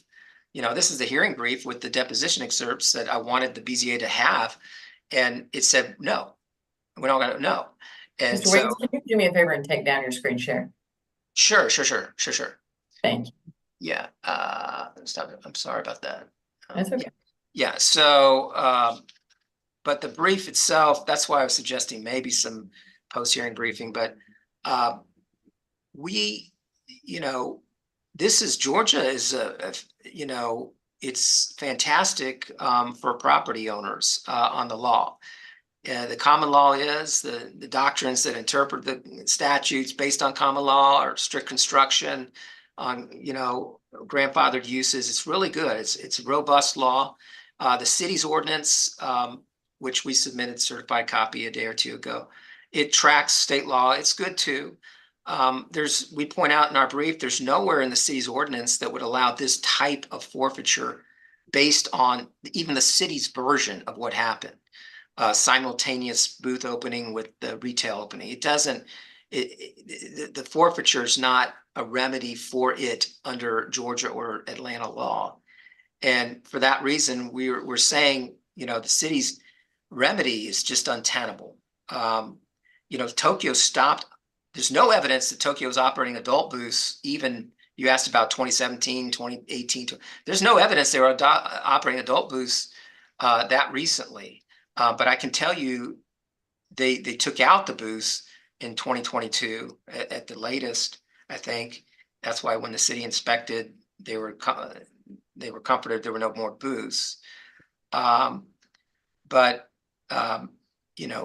the first issue, the legal kind of issue we have, is that the code and common law under Georgia doesn't allow this type of peeling away the property right in toto. I mean, just taking away the whole business. We also believe that the effort is time barred. Again, what we left out, Judge, is there was Cheshire back in 97 when it tried to get open and it had to go to the Superior Court and then the Georgia Supreme Court. When all that was going on, when it finally remanded and the business got its license and got open, at Mr. Morrison's direction, Cheshire sued Atlanta in federal court because they wanted to recover for the damage on the delayed opening, I suppose. So that lawsuit was in 1998. It was assigned to Judge Owen Forrester. Atlanta answered. There was briefing. At no point did Atlanta argue that the business was not grandfathered or it had lost its grandfather, that there were booths operating in the basement that would make it lose its grandfather. Even though these inspectors were, as I showed you on the deposition, they were going into the facility during that time. So we also think there's forgive me, Mr. Wiggins, and you might have been about to say what I was about to ask, but when you say time barred, what you really mean is some sort of laches argument.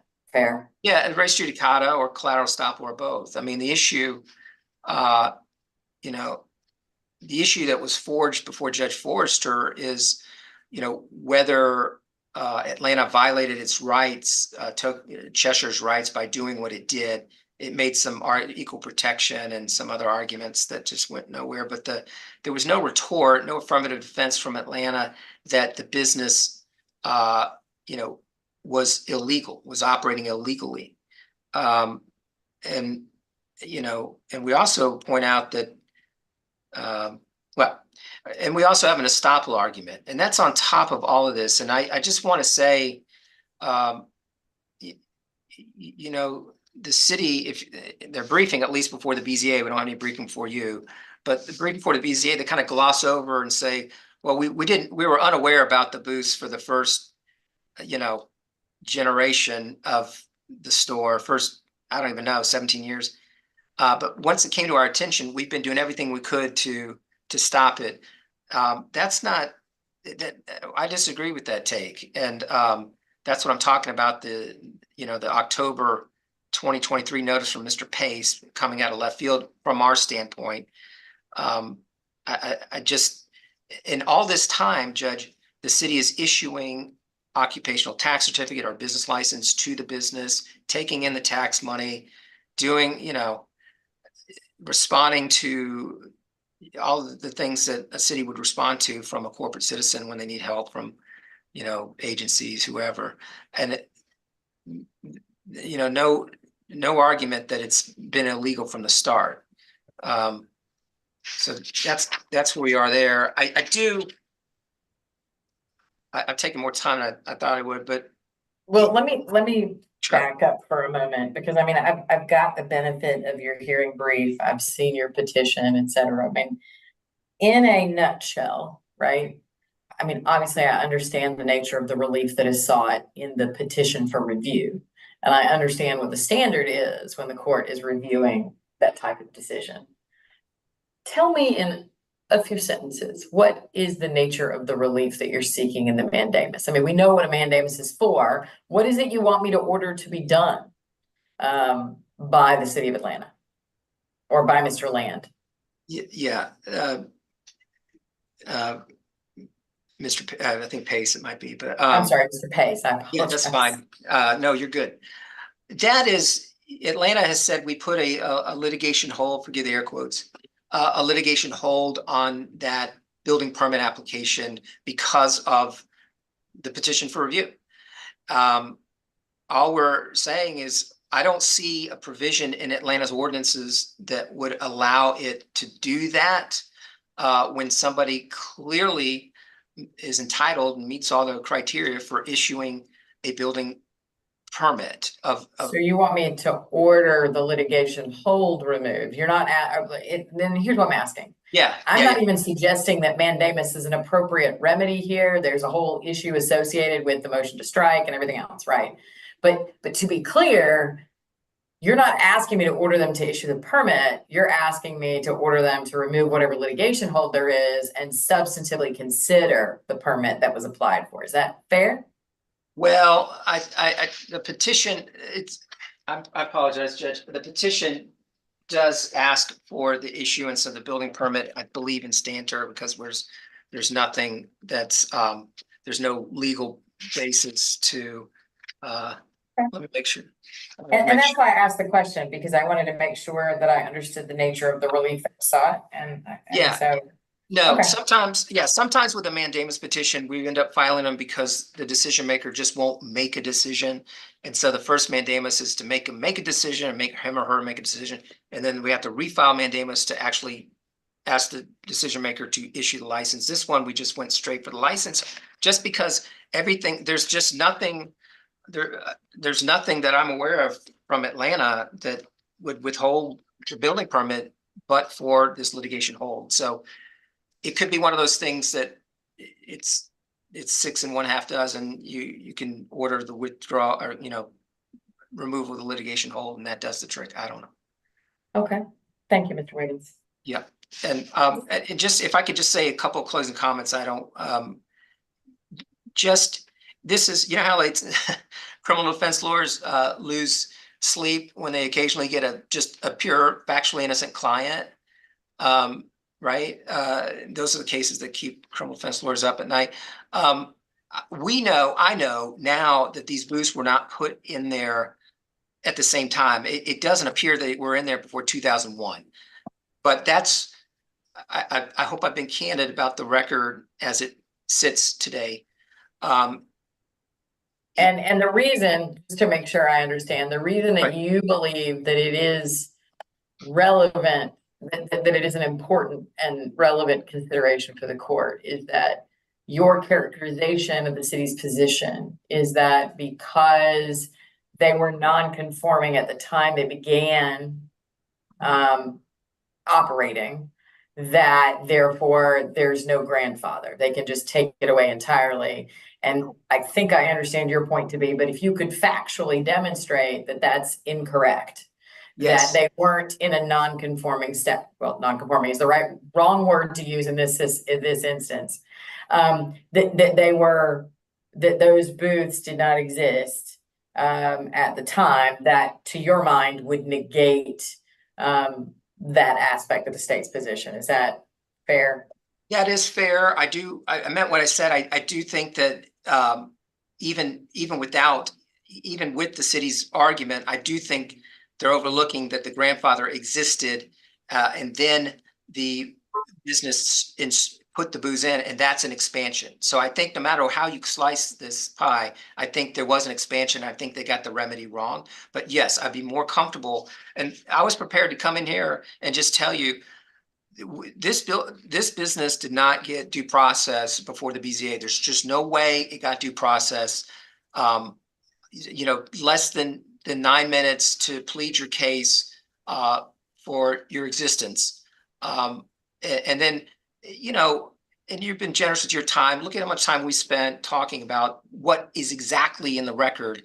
And we didn't get a fraction of that. And I was prepared to say, just send it back down with an order asking the BZA to give us, 20 minutes or 30 minutes. And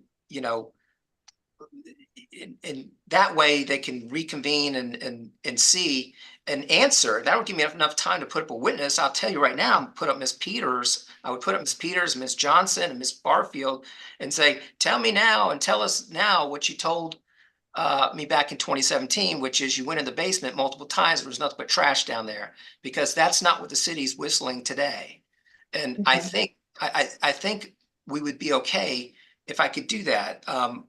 But I'm very respectful of Ms. Evans' arguments and the court's understanding of the posture. But that's where we are. Thank you, Mr. Wiggins. Yep. Ms. Evans. Thank you, Your Honor. Thank you again for your time today in these situations. I want to start by briefly addressing a couple of the points from Mr. Wiggins, just because I feel compelled to do so. But then I want to reset us back to the procedure before the court and the confines of that. And some of those are interrelated. But first, on the motion to strike, and I understand you're not going to rule on that today because Mr. Wiggins will have a chance to file a response, but I just want to clarify that was not a motion to strike the mandamus. That was a motion to strike or to object to the consideration of Mr. Wiggins's notice of filing the other day that attached the hearing brief, as he calls it, that the BZA declined to hear because they had the discretion to decline it at the time it was submitted. And we've talked about it today, and I'll address it some. And I also acknowledge that on behalf of his client, Mr. Wiggins addressed orally a couple of points from that hearing brief, including the deposition testimony of Ms. Peters that I want to talk about, and a couple of cases. But they ultimately decided, you're giving us, it was 100+ pages, 3 minutes or within an hour or so, I think, of the hearing that we were going to have. And it was 3 minutes before the 10 o'clock complete cutoff, where they won't even discretionarily, if that's a word, allow you to have things. But he keeps calling it a hearing brief. It should be, Ms. Evans. If it's not a word, it should be a word. It should be. We'll make it one today. I will say, and I appreciate you talking a little bit about the structure, because do not mean to cast aspersions on any of the hardworking individuals who serve on these boards as a matter of civic duty and everything else. But I have seen occasion where these boards are very rubber stampish and are undertaking things where notice is given, but the opportunity to be heard part that goes with due process is sometimes feels maybe like it's thrown by the wayside a little bit. And so to the extent that you can talk through that process and why it was acceptable, I certainly understand the discretion of the board to decline the hearing briefing. But if you could address that, I think that would be helpful to the court to understand the board's position about what it provided in terms of understanding, a hearing from the party against whom an adverse action was to be taken. Absolutely. Thank you, Your Honor. And that was exactly where I was going next. So we're on the same page. So he called it his hearing brief, but there was a multiple page petition for review of the city's decision that was submitted on the front end. And that's what the city responded to. And when we responded to that, we responded, it was sometime in the fall, I believe, or December-ish of last year.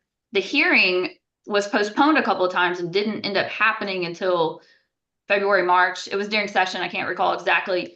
So in all of those months, Cheshire Bridge Holdings, which is, let's be fair, is Tokyo Valentino. It is the sex shop Tokyo Valentino. Tokyo Valentino had month after month after month, potentially after another month, to submit that hearing brief. It was their decision to hold it until right before the hearing. Perhaps that was their game plan to keep us from responding again, or keeping us from being able to respond to it during our 10 minutes. But let's be clear, the BZA did nothing to stop Tokyo Valentino from making every single argument that it made in that last minute hearing brief. That could have been done a long time ago, and they would have had no discretion to disregard it or to not consider it. And again, I don't even think it's fair to say they disregarded it, because Mr. Wiggins talked about a couple of points from it during his time, and that time is what everybody gets.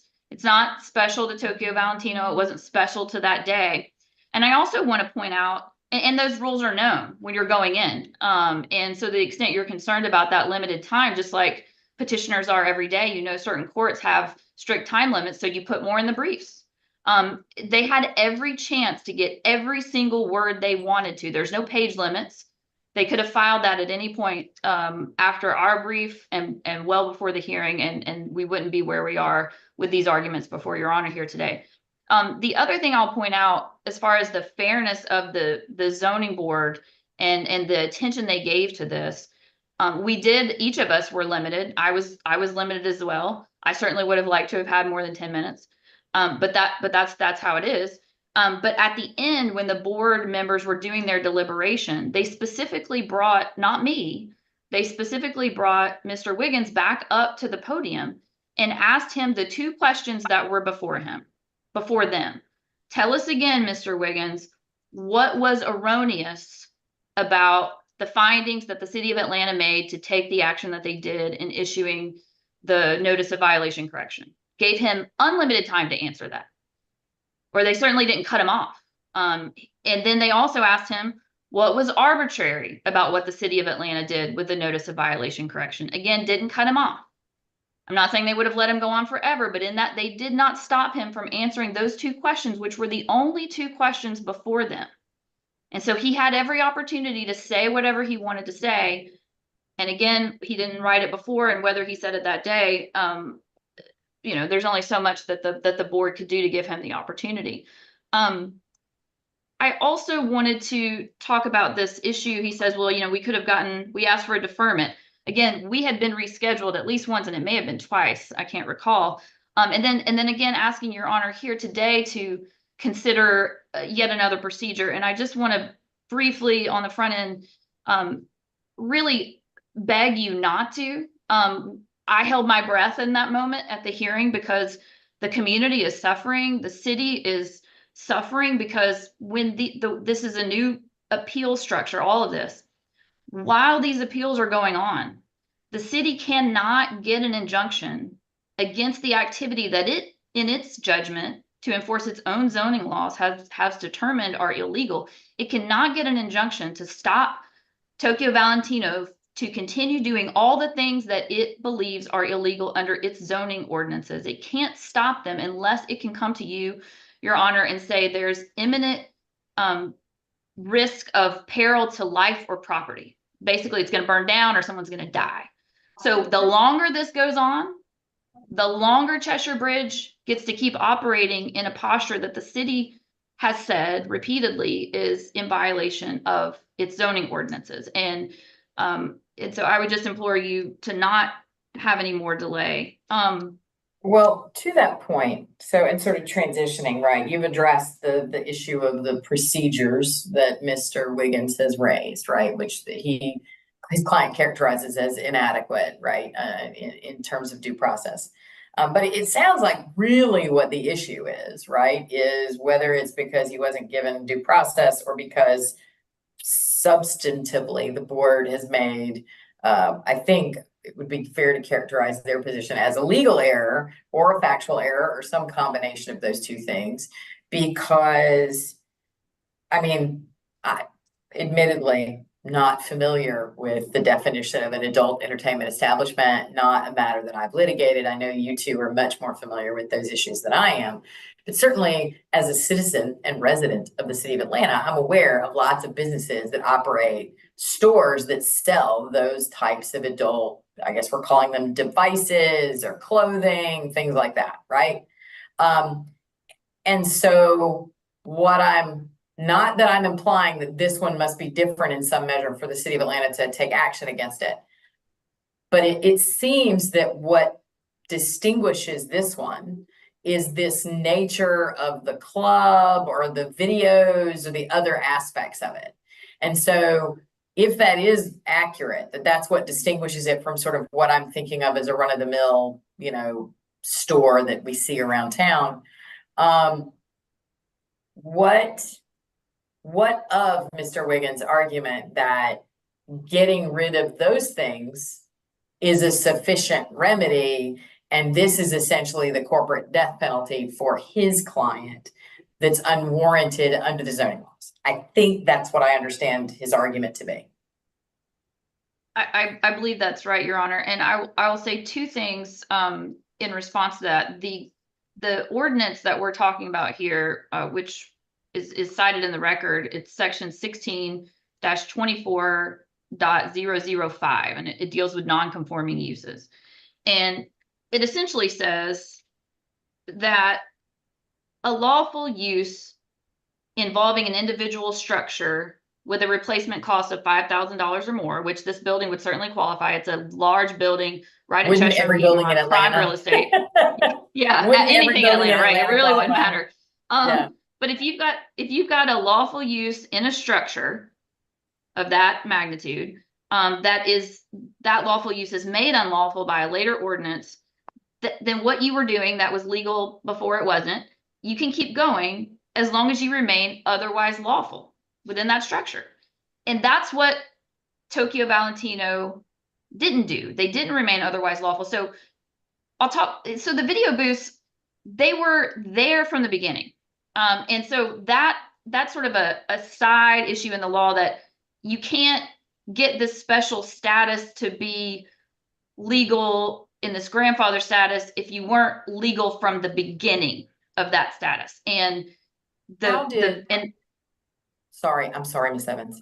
It's okay. How did the board, is the board's establishment or acceptance of this issue that the booths existed from its inception, how was that established as a fact? Is it from that zoning report that Mr. Wiggins briefly pointed me to, where someone had inspected the property in November and then Mr.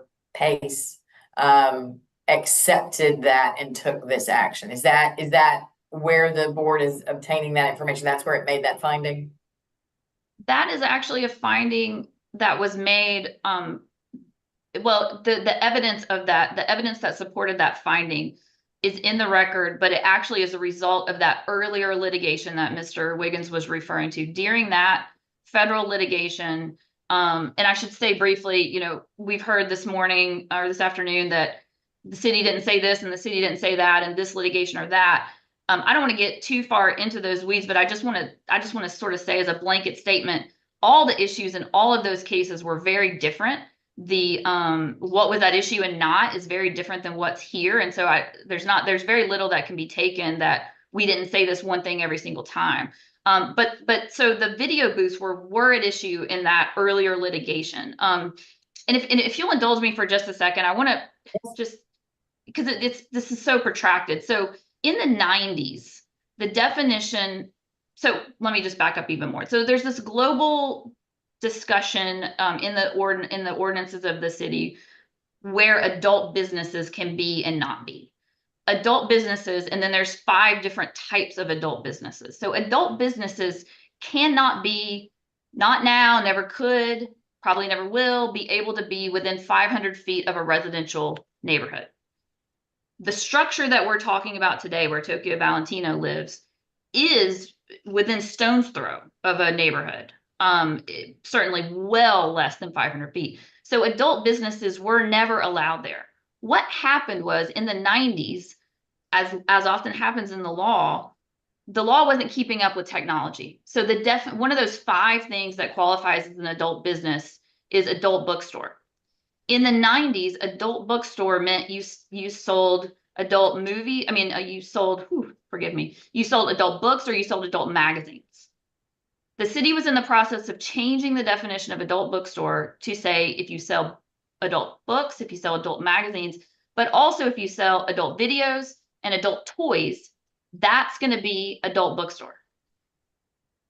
Tokyo Valentino got in and got their permit to do an adult bookstore before the definition changed, to sell novelties, to sell videos, not to sell books or magazines.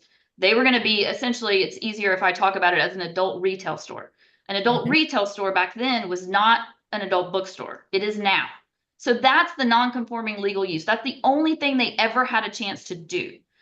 And that set off this whole series of litigation that got to the video booth issue. So what the video booths are, I think the official term is adult mini motion picture theater. It's not even actually video booth, but that's what we call it. And it's where you can go in with the company of your choice and watch pornographic movies. That was not then, was not now, never could be allowed in this structure. And the contentions in all that federal litigation was that Tokyo Valentino was doing that, and that they had been doing it from the inception, from the start of this otherwise legal non-conforming use. And so because they were doing it wrong from the beginning, they never could have a vested right for the non-conforming use, and therefore the whole business had to go away. So that was an issue there. And the evidence from that litigation, which was before the BZA in this hearing, the evidence was from the 30B6 corporate representative deposition of Tokyo Valentino, or whatever their name was at the time. That was the evidence. When they were asked under oath, the 30B6 corporate representative deponent, which happened to be the owner, were these booths there from the beginning? Yes. That's in the record. And that was what the BZA had. Now, what the BZA also had, and I argued this in the hearing, and it's attached to our briefing, is that there was a response to a statement of material facts in that federal litigation too, where that testimony was reaffirmed. Yes, they were there. Were they there from the beginning? Yes, we admit they were there. The company, this is not some random person. This is the owner who was designated as the corporate representative. Now, we don't believe that Your Honor should really give much look at these deposition transcript excerpts because they're not in the record, but because they were talked about, I do want to address them. And again, Mr. Wiggins did bring these up to the BZA hearing. So they had these to weigh against the corporate representative testimony and the responses to the statement of material facts, where they admitted the booths were there from the beginning. What has been presented to Your Honor today and filed late, these deposition excerpts, do not prove that anybody ever said these booths were not there. So yeah, let me save you some trouble. I don't mean to imply that anything about those depositions are dispositive in any way of this issue. I think at best, they are intended to be some indication that perhaps that is not a settled issue. That's all I'm going to consider that issue for. In the sense that this was an issue that was litigated, and was it resolved, and who said what about what. I'm not intending to get down into the weeds of, because I don't think it would be appropriate on the standard of review that the court is required to apply on a review of a petition for review. So right, and yeah, whatever we think about those deposition excerpts, which if you did read them all, I don't think you should, and there's other things for you to do with your time than read things that are outside the record. But they will not show, they will show that there's discrepancy between, there's 3 or 4 inspectors about whether anybody even went into the basement. There seems to be some confusion about what's the first floor What versus is the what's the basement, basement. right? There's one of them testified that they went down to the basement and a staff member told them it was storage and they didn't go in. They didn't even actually see it, that they just took the word for it. Then someone else says, yeah, I saw boxes.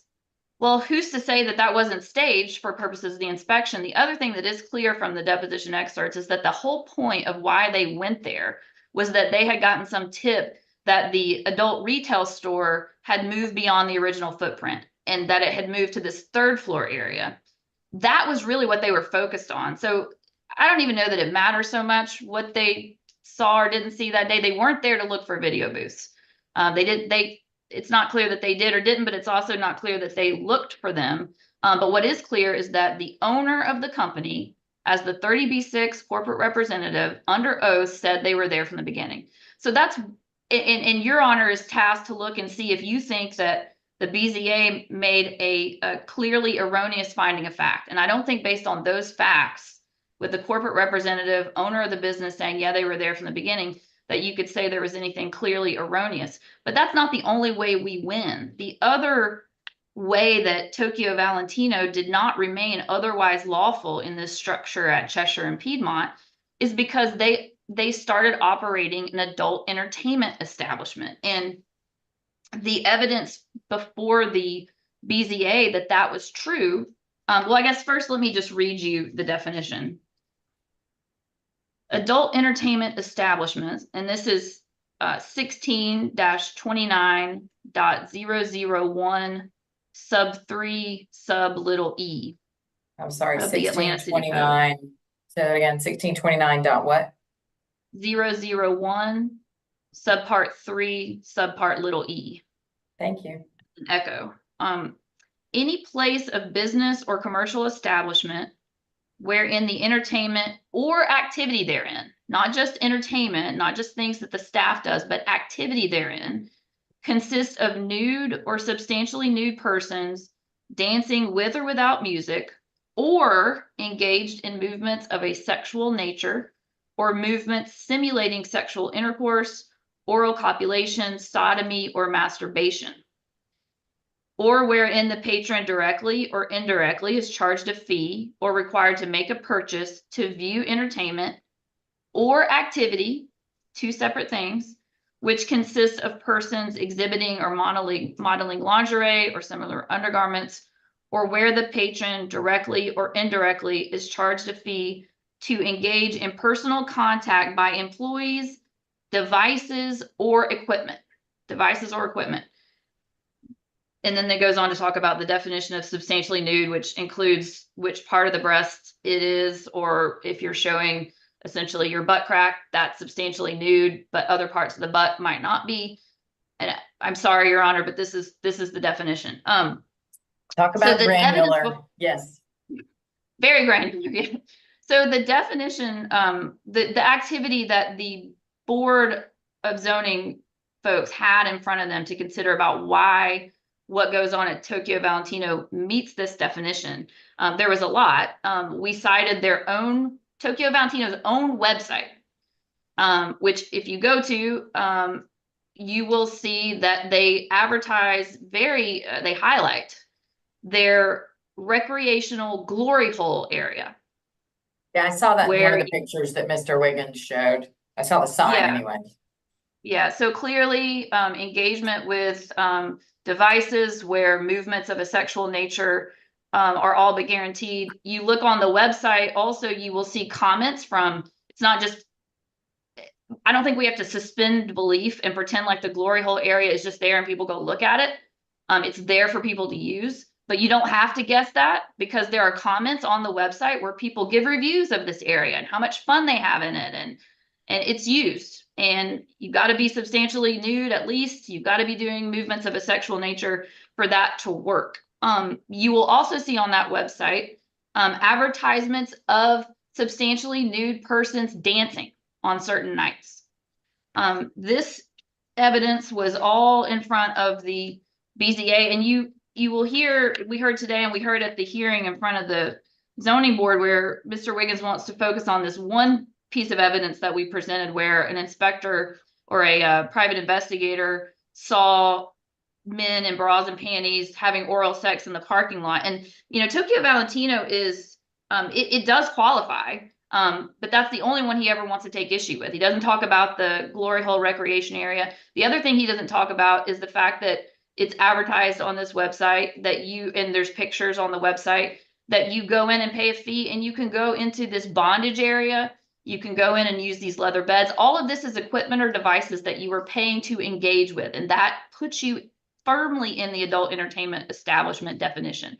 So you have all of this evidence, but you also have this incident in the parking lot. And it's not this parking lot that's detached from the building. The building is sort of it has this this tunnel that you go underneath and you can park in the back, and they advertise this too so that you can have discreet parking. No one will see your car.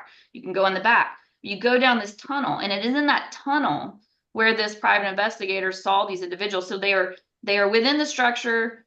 They are engaged in activity of a sexual nature. But even if you want to disregard the bras and panties, because that's all Tokyo Valentino wants to talk about, the board had all that other evidence in front of it. So whether it's because the video booths were there from inception, or whether it's because they've become otherwise unlawful because they've allowed, Tokyo Valentino has become this adult entertainment establishment. Either way, they've gone well beyond their non-conforming use of an adult retail store, and they are not otherwise lawful, and they have to stop. Now, Mr. Wiggins wants to keep using the word forfeiture. They keep the building. The city's not trying to take their property. They just can't do what they're doing there anymore. They can sell it.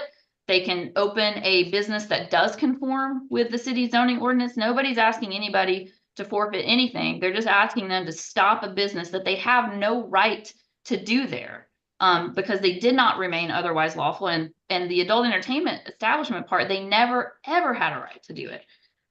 The issue of latches has come up, and I just want to, it's not an issue. The city's been litigating this with Cheshire Bridge in different forums, different issues, trying to enforce its zoning ordinances since the 90s. So the idea that they've slept on something is factually not right. And within 2 years of the federal litigation ending, here this procedure kicked off, the notice of violation correction. So there wasn't latches as a factual matter, even if that was a thing for the city, and it's not. In the case that Mr. Wiggins cited you earlier, Henry versus Cherokee County, this is a quote from that case. It's a Court of Appeals case. In general, equitable defenses are unavailable against the state where their application would thwart a strong public policy. And, quote, there is certainly a strong public policy in allowing a county or city to enforce its zoning ordinances. So it's not there as a factual matter. It's not available as a legal matter. And what the BZA did is not clearly erroneous, and was not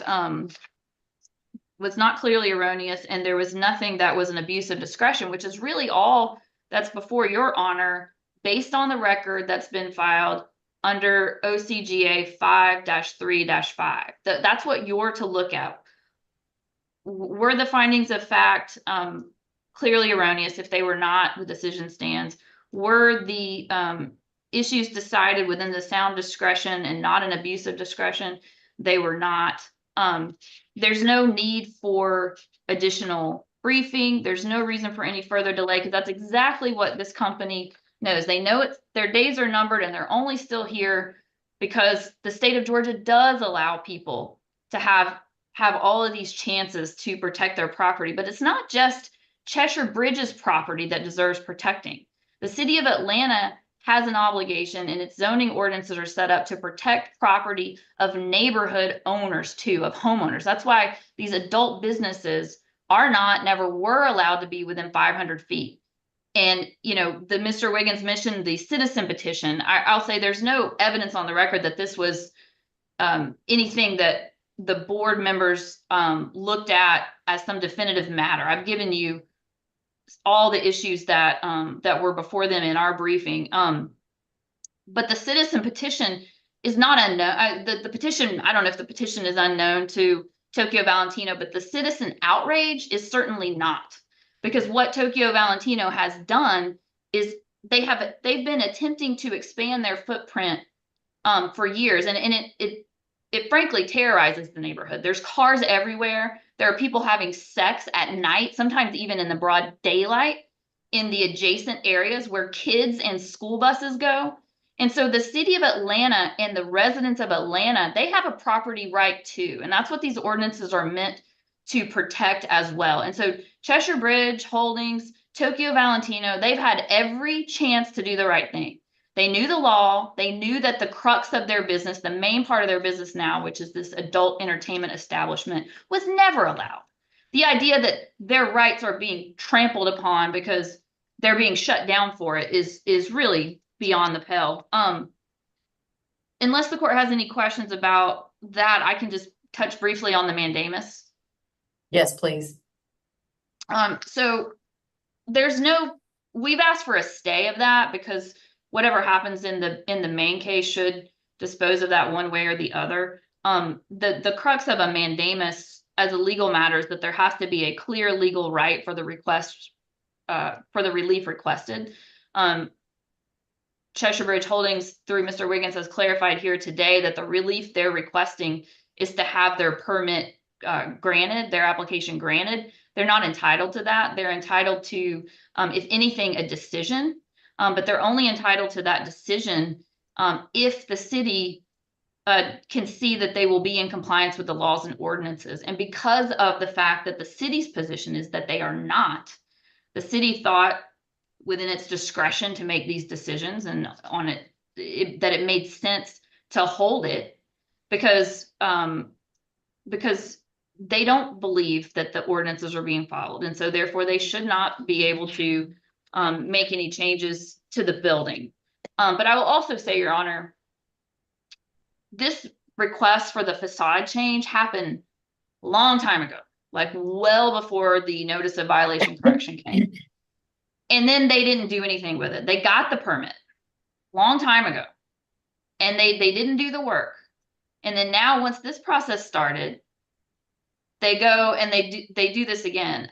And you know, I think one of the things that happens in law is that people assume motive. But I don't think the city is crazy to assume that Cheshire Bridge Holdings, through its owner now, Mr. Nault, is perhaps setting them up for yet another round of appeals and litigation, because the most fair, the most efficient thing is to just hold this application until we decide if the city's action is going to be affirmed on appeal, and if it is, then they don't need then they can get rid of the business that's not following the laws, and then if they want to change the building, they can. But there's no reason to waste the city's time, the BZA's time, Your Honor's time again with another appeal, because if the most that can happen, I believe, Your Honor, under the mandamus rules, is that you send it back and say you got to decide yes or no. You can't. I don't believe you have, Your Honor, with respect, the power to make the city grant the application, which is actually all that's been asked for. And so I think that's an easy way to deny it. But at best, they would be entitled to a decision, which again, I think it's in the discretion of the city to hold it. But if you do, they're going to deny it. I'm pretty sure Cheshire Bridge Holdings would appeal it. Then we got another BZA hearing. Then they're going to lose, and then potentially, and then we're back here again. So for efficiency and to allow the city to exercise its discretion in enforcing its permitting process, I would just ask that you stay any decision on that until the decision in the main case, which I also hope, understanding that Your Honor wants to do what you need to do to satisfy yourself that you've complied with OCGA 5-3-5, could be as soon as possible so that the city and the neighborhood can move on. Fair enough.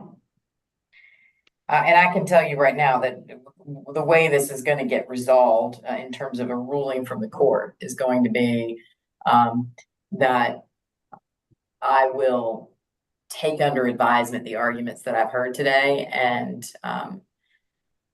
complete my review of the record that was submitted to me, and then I will advise the parties of a ruling. Very likely that will come in the form of an email from my office that says the court has decided X and I'm going to rule X. And then oftentimes we'll ask whichever party is prevails to provide me with some sort of draft order that I can at least edit.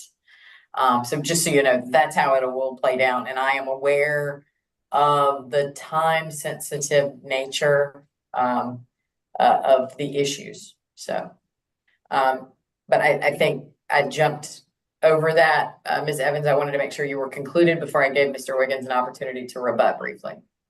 Yes, thank you. Okay. Thank you. Mr. Wiggins. You're muted, Mr. Wiggins. Wouldn't be a Zoom hearing if you didn't have to say that at least one time. I know that was a rookie error. Thank you. Well, what I was going to say is I don't think this is a waste of anyone's time. The Tokyo Valentino is a LGBTQ safe haven of sorts. It's a vibrant gay culture and a meeting spot, especially the social area. And the reference to the glory hole is tongue in cheek. There is a sign. It's reflecting. I don't know if it's a Wyoming park called Glory Hole or somewhere in the Ozarks, but it's a sign. They do not advertise glory holes. They're very sophisticated operators. They're not going to go and break the law and advertise to break the law or do anything like that. A few points in rebuttal. The BZA, I know Ms. Evans said they gave me all the time I needed. You can see the transcript. I got 12 seconds into a rebuttal and they shut me down mid-sentence. It was most unsavory. And yeah, they called me back up and shut me down again mid-sentence when I was talking. So it's not, the point is, you know, and I know there's a reference that that's the time everyone gets. Well, that's right. If a restaurant's putting in a grease trap and it's got a subcontractor who doesn't have a permit, and he or she gets hauled before the BZA, no problem with the 10 minutes. Did you have a permit or not? Why didn't you? What we're litigating is whether over the course of a quarter century, this building somehow lost a grandfathered right to continue. The city did not file, you know, there's reference to, you know, the parking lot and the neighbors being upset. File a nuisance abatement action, give us discovery, you know, let us depose people and we'll find out whether it is in fact a true blue nuisance. There are adult entertainment establishments on Cheshire Bridge Road, Onyx being one of them, that have a litany of problems, all kinds of shootings and murders and police calls.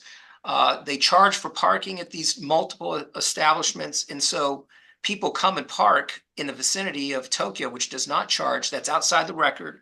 But what my point is, there are reasons why the people that have moved or live near Cheshire Bridge are complaining. I have no doubt. I'm not minimizing that, but the remedy is not for Atlanta to rip away a grandfather through a BZA hearing. That's not how you do it. That's not due process. And what I didn't emphasize on my case in chief here is Atlanta's proposition is to repeal the adult entertainment grandfather. That is a content-based position. It is a content-based status that Tokyo enjoys. And for that reason, and I hammered this at the BZA hearing in my 8 minutes, the burden of proof needs to be on Atlanta. We're upside down here. You know, to tell me I have to file a brief by February 1, not knowing anything about what Atlanta is going to say, puts the burden on Cheshire, on Tokyo. And so what good it would have done? I didn't see the memo from Mr. Mosley to Mr. Pace, didn't know about that, didn't know about the zoning, the petition from Mr. Howard to the BZA. Mr. Wiggins, forgive me Yeah. for interrupting. Let me ask you a question, because you know you've mentioned from this due process consideration aspect, right? You've mentioned that, hey, the city could have alleged that we were creating a nuisance, and then we'd have discovery and we could figure out, how to operate the business within the confines of what the city of Atlanta might find acceptable. But currently, Tokyo Valentino or Cheshire is operating, correct? It is. And so, in a way that is allegedly, according to the city of Atlanta, outside of acceptable zoning practices. But if the court, if the court decides that there was, because I'm sure you understand that, which may in fact be why you pursued the mandamus, right? That the burden on a review of a decision like this, I understand, I agree with you that this is a unique set of circumstances that is different than the types of things that the BZA is processing on a 10-minute basis. I agree with you. But at the end of the day, part of the purpose of that due process is to provide a remedy. And if the court were to affirm the BZA's decision, you then have a remedy, do you not? And why is that meaningfully different than, and again, I'm not saying that I'm going to affirm what the BZA's decision, but I'm saying if I were to do so, don't you ultimately get at least some of that remedy by pursuing more fulsome due process through an appellate review? No, and in word, no. My understanding is further review is discretionary, which is granted less than 25% of the time. So there's certainly no guarantee. I think this is kind of it. It's like the federal circuit courts of appeal. Is you in theory you can get to the Supreme Court, but it's not going to happen.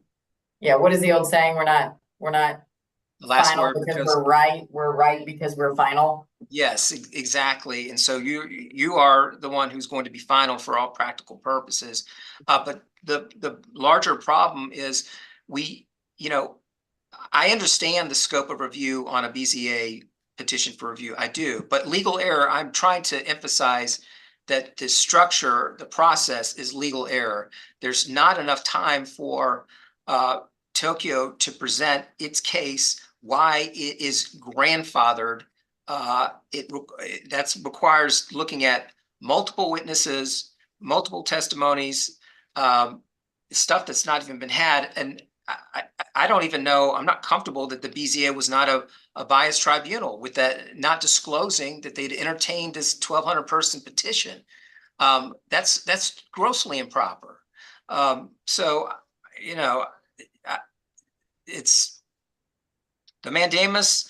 There was a reference that the mandamus petition was started in 2021 rather, and just sat there. The pandemic dried up all the finances. That's not in the record. It's not a petition, but that's what happened. There's nothing nefarious about it. Not on the face of the petition, not underneath it. It expired. The rights expired and they reapplied. So this is not some setup. It's not a waste of time. Again, I think I can't emphasize this enough. I know if it's just a he said, she said, you can say, well, there's evidence, I'm just going to affirm. That's not what we're talking about. I can't overstate that.